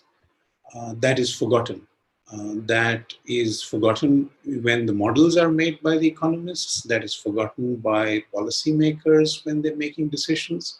The decisions are being made in a reductionist way. And so there's got to be constant public pressure, like Mihir was saying, if you want to alter the direction of this. So in other words, civil society has to constantly put pressure on political society. Political society is not the word we use in India. We say political class. But Gramsci's word, and civil society is Gramsci's word, was political society. So political society has to be put under constant pressure to take decisions about the economy, or indeed about anything, keeping nature and the ecological context in mind. And that has to be put in the framework of your modeling, whether in theory or at the policy level, which is rarely done. The environment is usually an afterthought to the economy. That's how the development economist has been trained by the mainstream of his discipline to think about environmental problems as out there, but they're also in here and everywhere else, right? And the pandemic makes it rather brutally obvious. So if the whole approach has to get humanized, we first have to resolve the question of what dehumanized it in the first place. How did we get to this point in the first place? And once we've resolved that critically, then only can we create the space, the policy space, as well as the space in the public imagination for a new kind of vision to take birth and to be pushed. And the way I like to think about it is, as I've shared with some of you, in terms of Prakritik Swaraj. And I think that Gandhi's idea of Swaraj needs to be brought back into the mainstream of discussion. The adjective is essential, even though Swaraj is meant to be Prakritik, but people forget that. Most of the time, the concept is too politicized and too much a part of official and other rhetoric, and too easily translated as democracy, which was not Gandhi's idea at all. So if you recall, Gandhi was saying in Hind Swaraj that parliaments are the emblems of slavery, right? So clearly he had a different vision of freedom in mind, including of political freedom, but deeper than that, spiritual and other levels of freedom, those have to figure in somewhere. So this takes us right back to what I was saying right at the beginning, which is that the meaning of life and what are we, who are we, what are we doing here? All those questions cannot be divorced from questions of the world and of economics and politics anymore.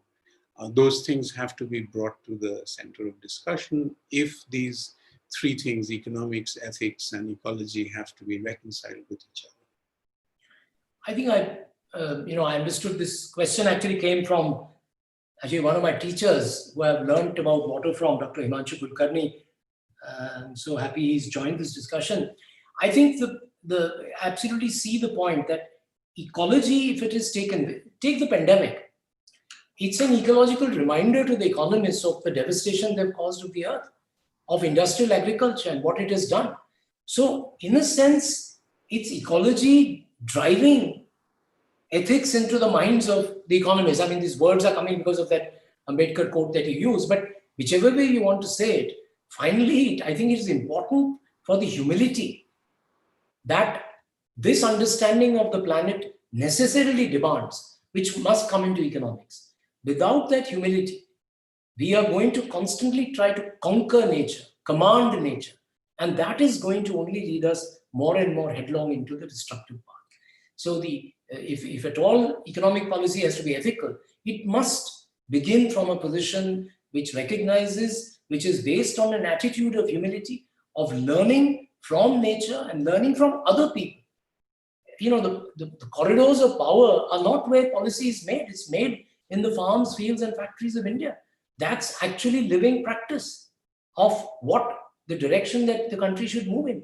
Where is that attitude where you are learning from those who are actually practicing and showing these alternative ways of going forward? So that humility must be the first step towards making economic policy making more ethical. Right. Thank you for that. And I'll try to come back to some of what you just spoke about in a while, because there's some questions on that. But before that, I'd just like to take one question, which is a bit more specific about current government policy. So Prem asks, why are governments reluctant to develop small-scale cottage industries in rural areas instead of their obsession with smart cities? Maybe Aseemji, you could begin with that since you spoke of it.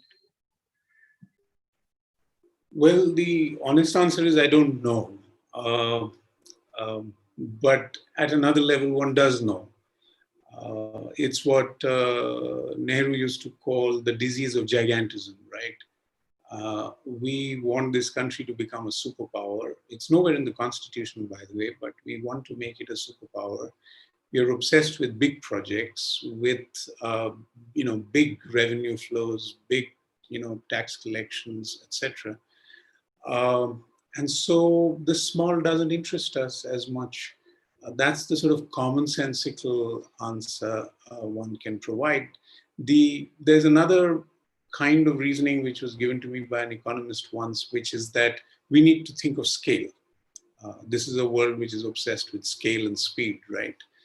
So we want things fast and we want things big.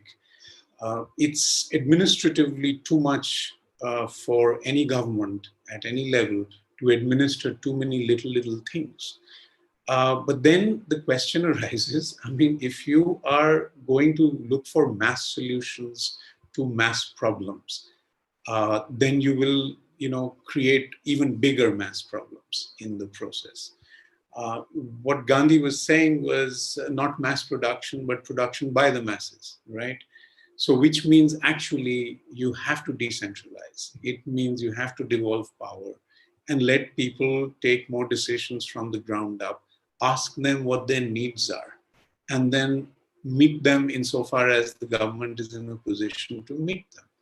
And that's what, for instance, a country like Thailand has done. If you go to Bangkok, there's a beautiful handicraft bazaar called Chatuchak, which I think has an annual turnover of somewhere in the region of $5 or $6 billion, which is huge for a handicraft market, you can imagine.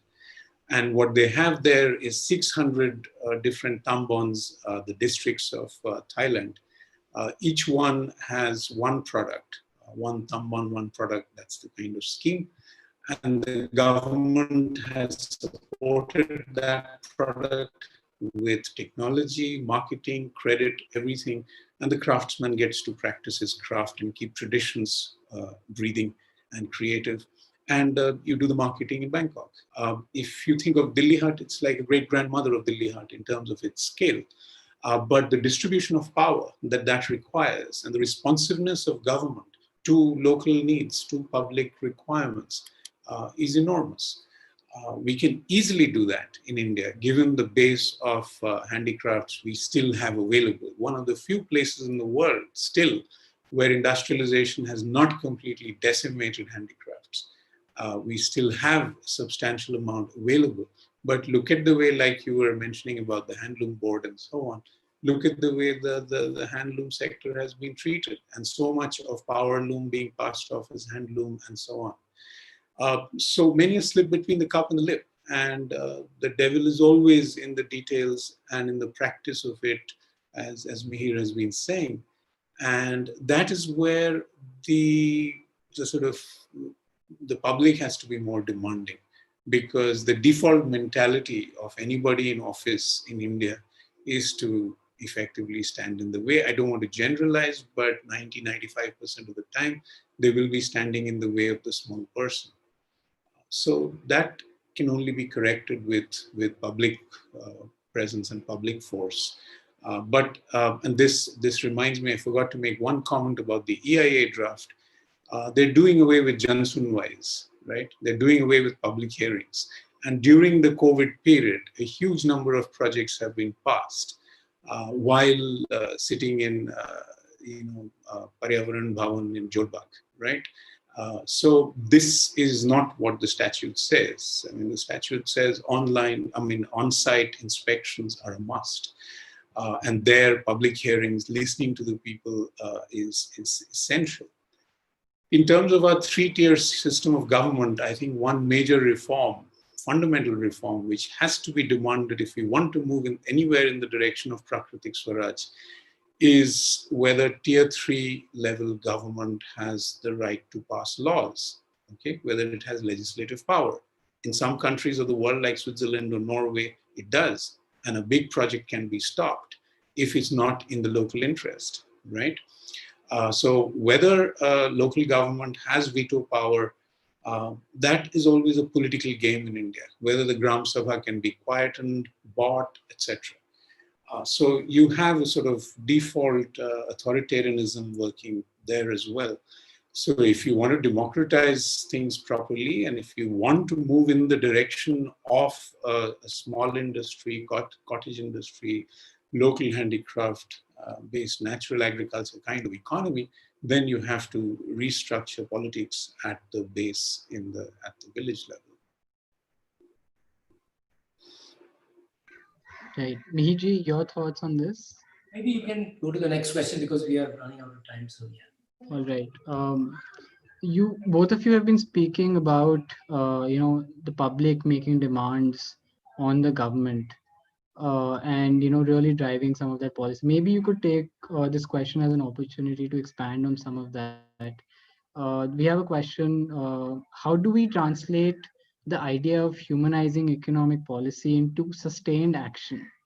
Is the presence of independent non-profits, and if I may add, people's collectives at the grassroots, an essential criteria to advocate for such policy making in all cases? Or can this ability be embedded within government systems themselves? Interesting. I was going to say something about this in response to the previous question. So you really perfectly timed this question. I think this is a very, very important question because this is where the crux of the matter lies. What is the theory of change that we can think of? And at least from whatever little work I've done over the last 30 years, I think it's firstly very important to recognize that there is tremendous pressure on governments to actually do better. Let's not, because otherwise what happens is if you have a thinking which understands all the constraints and, how there is a balance of power in society, I think we don't understand. And that's what Gramsci was talking about when he was talking about counter-hegemony. The creation of counter-hegemony is a real possibility in any democracy where rule relies on legitimacy. It's not such an easy thing to do to govern. So let's always remember that, because that gives us the space within which you take the coming of the NREG in 2006. Now, you may say it was a change of government, but the liberalization policy was actually initiated by the Congress party in the 1990s. And Mr. Vajpayee was actually just continuing the same thing. But in 2004, when it was said that India is shining, the people of this country who felt excluded from that narrative voted with their feet. But they not only voted with their feet, they actually pushed for a very new kind of agenda to be adopted by whichever government is elected after through the elections. And I think the way in which that entire process played out shows us the possibilities that exist. It's the Right to Information Act. It's the Food Security Act. It's the Forest Rights Act. Forest Rights Act dealt with the most marginalized people of our country. And there has been a background, so it's not only the 300,000 farmers' suicides, there is a Maoist insurgency going on in central tribal India. And there is an acute need felt that something has to be done about it. Some response has to be given within the democratic framework, because we don't want the entire thing to degenerate into an orgy of violence. Those are imperatives of governance which give space to community-based organizations, civil society organizations, to actually mobilize the voice of those who are feeling excluded by articulating an alternative perspective which can be adopted by a government. Because their survival also depends on the people recognizing that the voice is being heard. And let me add to that, although Aseem did say that, 90-95% of people in government are like this or like that, but let me give you an honest assessment. I often say this. I have worked in civil society for more than 30 years now. All my work has involved engagement with governments, critical engagement, where I'm deeply critical of government policy, but my aim is always to try and transform it for the better. Let me tell you that in this process, I have found better champions of change within government than outside. By the word better, I mean professionally, I mean in terms of their moral compass, in terms of their commitment to bringing about that change. So let no one get the impression that we are dealing with an impossible situation. I think there are good people. There are champions of change everywhere. The really difficult task, it's a very difficult task, is to bring them all together, whether they are, in the farms and fields and factories of India, whether they are in civil society, whether they are in academia, whether they are in the science establishment. Some of my strongest allies in bringing about the transformation, whatever little we are seeing in agriculture, has to do with these allies who are sitting right inside. And they are as committed to bringing about the change as any of us may be from outside government. So I think this inside-outside distinction, of course it exists. There is a system, there are structures of power, but there are people who are trying to negotiate these structures of power in different locations. And I think we should be open to the possibility and not have a moral high ground where we think that we are the, bearers of this moral universe and everybody else is not worthy of our attention. I think that is a problem. It is a problem of lack of humility among those espousing the cause of humility. And I think it's very important to understand that. I have learned much more from those within government, if I may say so, than I have from those outside. This is not something I'm not trying to make a dramatic statement. This is a statement of fact. And so I think it has made me understand that allies exist everywhere. It has filled me with far greater hope and optimism than I would otherwise have had. Right. Aseemji, do you have anything to add to that? No, I mean, I completely hear Mihir, and I think it would be surprising if one did not learn from people who were actually, spending all their lives handling these questions at an action level. So if there are people like that in government, it's not surprising to me at all. The question only is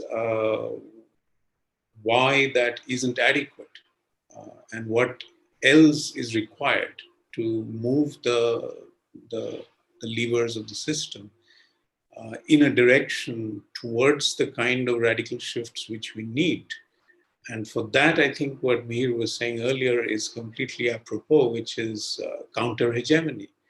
You need to create this vision for which a lot of discussion, practice, experimentation, revision, all that is required to actually propose a well-developed, intellectually articulated, publicly expressed vision over the next some years, which can, serve as a challenge to those in office, as well as an opportunity to those in office. Like Mihir was saying, there's a number of people I've also met, although I have not interacted as closely at the ground level as Mihir has.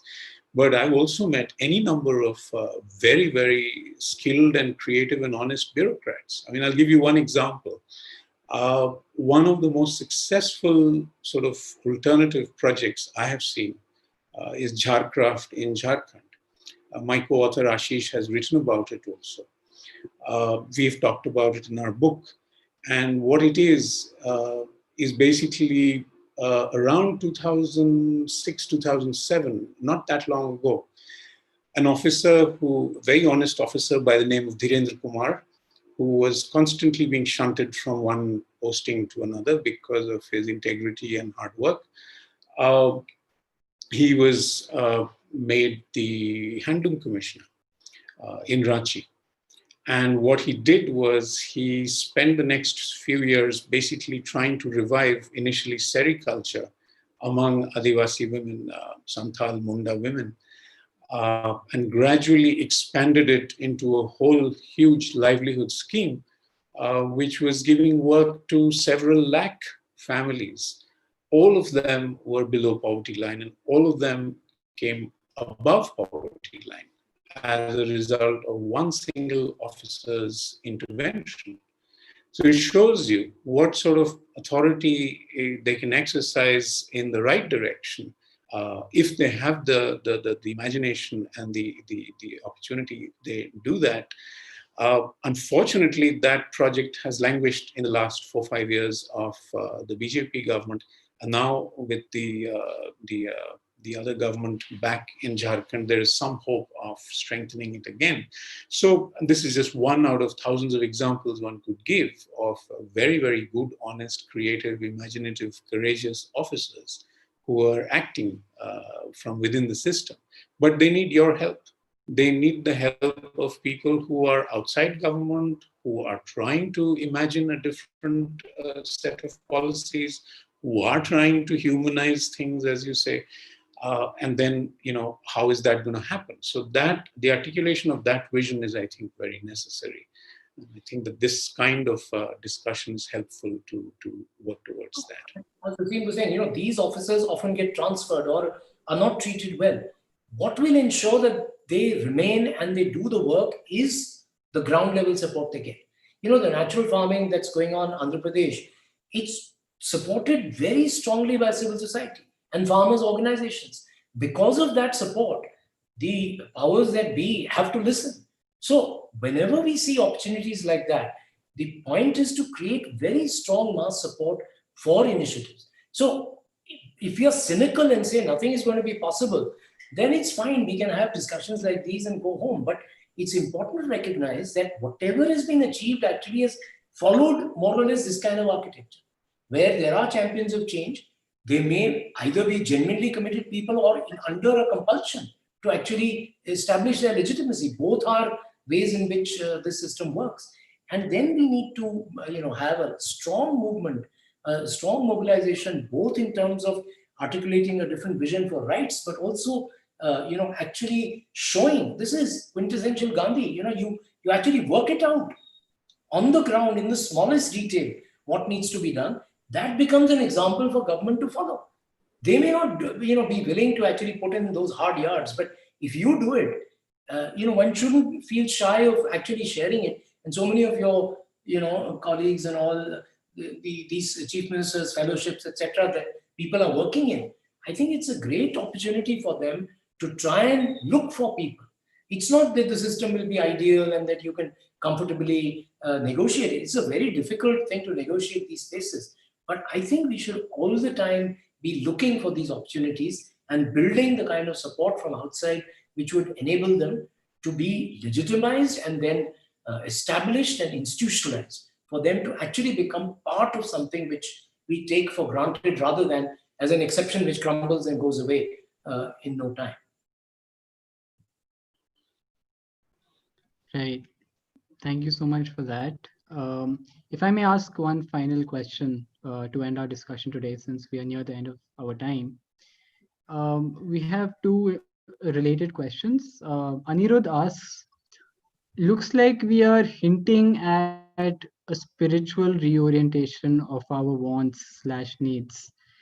How do we allow for this to happen while at the same time halting the world's economic progress in its contemporary modern sense?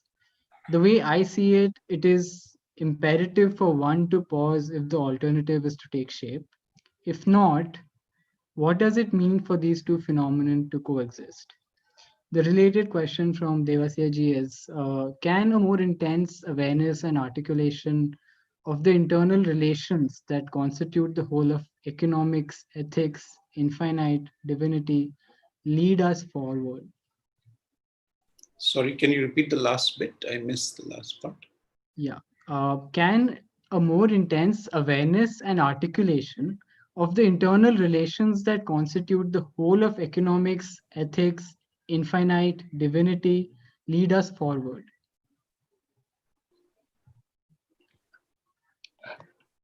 Mihir, why don't you go ahead this time? Well, yeah, this is, as you said, it's an excellent question. It's a good question to end on because it's very fundamental.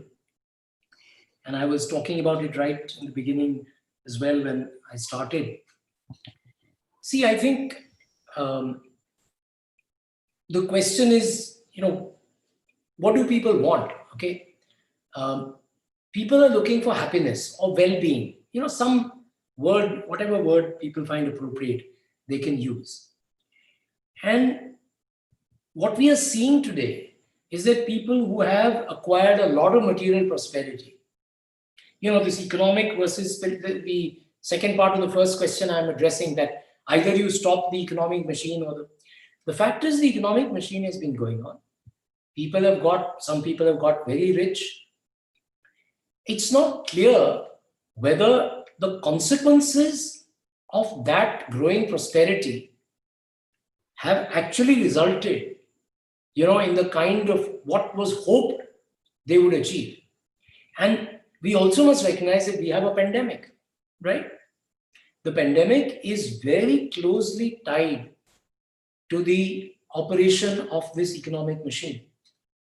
Those who have, Rob Wallace has written extensively on this, on the connection between the kind of agriculture, for example, the way we are penetrating deeper and deeper into the natural life on this planet, in this hunger, this insatiable hunger for more and more consumption. I give you the example of water. If you keep on extracting water the way you are from the ground, not only will the water get exhausted, your rivers will dry up. And this is happening in front of our eyes. This is not some abstract climate change. Sometimes climate change becomes too abstract. So the pandemic is a very, real, palpable thing. Everybody's getting the virus and experiencing something which cannot be called too much well-being. Similarly, as the water crisis deepens, I see hope there also, in the sense that once people start recognizing that they need to limit what the assumption was, that it's actually unlimited generation of demand and desire which will drive this economic machine. But the economic machine will come to a grinding halt if we continue going down that path. So my hope is, and I don't know what to call it, expectation, but a recognition that if rivers are important for people,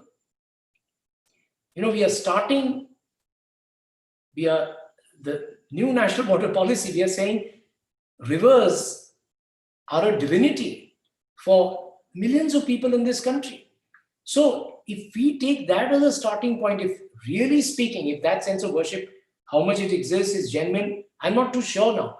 But I think if it is at least clear that we continue along the path that the economic treadmill has laid out, we are going to reach greater and greater self-destruction. So then the conflict between the two paths seems to at least get mitigated. I think a recognition arises that we are finite and we must understand our relationship with that which nourishes us. If we destroy that which nourishes us, our own future is in great peril. And that gives us a glimmer of where the turnaround can begin to happen. And as a matter of fact, it's happening. Even as we speak, there are communities across the world which are organizing on very different principles. The organizational principles, the attitude, the activities they undertake, whether it's in farming, whether it's in water management, whether it's in, even community policing. I mean, these are all different dimensions of the same problem, because it's a difference between humility and control. It's fundamentally that difference which we are talking about. When I'm speaking of a spiritual awakening, it's about recognizing these things. And then maybe the search also begins inward to try and see the kind of transformation. Because so long as our aspirations remain the same, as I said right in the beginning, the only answer will be capitalism. If our aspirations are more and more consumerism, more and more material prosperity in this narrow sense of the term, this is the machine which will deliver. So, we can keep blaming governments, corporations, the large structures. Change has to begin from within us. That's what, the spiritual political activists, if I may call them that, whether it's Gandhi, whether it's Ambedkar, whether it's, Paulo Freire, whether it's Thich Nhat Hanh, whether it's Bell Hooks, John Lewis recently died. These are people who espoused a politics which emerged from a deeply spiritual, perspective on the world, on life itself.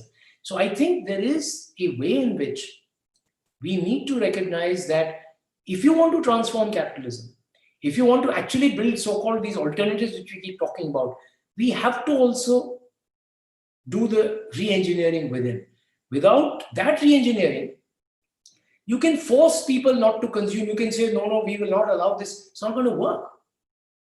The moral disposition, as Baba Sahib called it, of people, the internal moral disposition has to be transformed if genuine change has to happen. It cannot happen by force or by compulsion. So while we work for the social change, for policies to change, I think we have to recognize equally that this internal change is what is going to make that transformation to be sustained. Otherwise, it'll all break down. I'll try to address the two questions together and make two broad points. I think the first is a serious misunderstanding of freedom in our world today. I think it would be not unfair to say that this misunderstanding has been there for a very long time, even in the realms of, the academy, the intellect, philosophy, all that. And that misunderstanding has to do with what freedom is. I think that the direction in which Gandhi was pointing us, or the direction in which Rabindranath was pointing us, was a direction which is quite different from the prevailing modern conception of liberty. So liberty, as it's conceived, for instance, by liberal theorists like Isaiah Berlin and others, is a zero-sum game. My liberty seems to end where yours begins. And I think that's more accurate as a description of power. Power is a zero-sum game. Freedom is actually a positive-sum game. It's actually win-win if you understand it properly at the right depth, like Mihir was saying just now, which is to say, in your moral sensibility, which is to say, in your conscience, in your emotions, do you understand this or not? And the question is this: are you willing to see that your freedom lies not in the indulgence of your choices so much as in the expansion of the choices of others? If you're not able to see that social interdependence, you will never find freedom. You will find a lot of power, but never freedom. I would wager that an Adivasi woman who was eating 3 meals a day 30 years ago was freer than your average millionaire today, even though the average millionaire is so much more powerful than that Adivasi woman was 30 years ago. So that's how big a difference there is actually between freedom and power. But this is not understood, right? Because we mistake power for liberty and liberty for freedom. Now, I think that this then leads me to the other point I wanted to make, which is about the infinite again. Because so long as we don't realize that we are actually infinite beings, but not in the material realm, right? We constantly look for the infinite in the material realm, and we constantly fail. We get up again when we fall, and we start seeking some other desires, fulfillment, and so on. It goes on and on. It's an interminable thing, but the endless is not the infinite, right? And that's a very important realization and a very important distinction to make. Rabindranath used a very nice expression. He referred to our intrinsic spiritual nature as as constituting what he called the angel of surplus, right? So we are beings who are capable of great surplus, right? So his understanding of the infinite from his own personal, psychological, spiritual, existential experience was of an overflowing nature. That is to say, you have a lot to give. If you don't have a lot to give, you're not a free man. Just know that. If you have a lot to take, you're a beggar. You may be a billionaire, but your begging bowl is bigger than those of the poor, right? And there's a lot of that in our world today. They're looking for spiritual answers in material places, and they will consistently fail, consistently, and bring everything down in the process. So this thing of what exactly does freedom consist in, and how is it related to our longing for the infinite, this has to be understood. And when I say this has to be understood, I think that the poor already understand it in most parts of the world a lot better than the rich, because in some ways they have to, they need to. And this is where I think our solipsism, the solipsism of the wealthy, always falters. Okay, we misunderstand the poor because we immediately project envy onto them, that they want to be like us. No, actually, most of them don't. Most of them are looking for something very simple and basic, which your way of life is denying them. So the old adage, live simply so others may simply live, that comes to mind. So it's not very difficult to grasp these things intellectually, but to feel them emotionally and to act on them from conscience, that's anything but easy. But that's exactly what we are tasked with. I mean, your generation especially, but every one of us, I think, owes it to ourselves, to each other, and to the natural world now. And if we don't understand, and this will relate to Devasyaji's question, if we don't understand that we inhabit a living earth, okay, in which there are other beings whose intelligence works very differently from us. There's no unintelligent creature in the universe. But do we have the cognitive preparedness to receive that wisdom?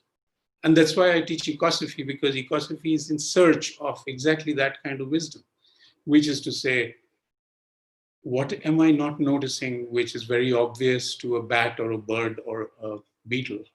Yeah. And unless one can adopt through an extension of imagination, genuine extension of imagination, not fantasy, unless one can reach into the subjectivity of the natural world, we will consistently go wrong. And I think that's something we can learn a lot from Adivasi and other cultures, which are still, wherever they exist, still more rooted than metropolitan cultures have become.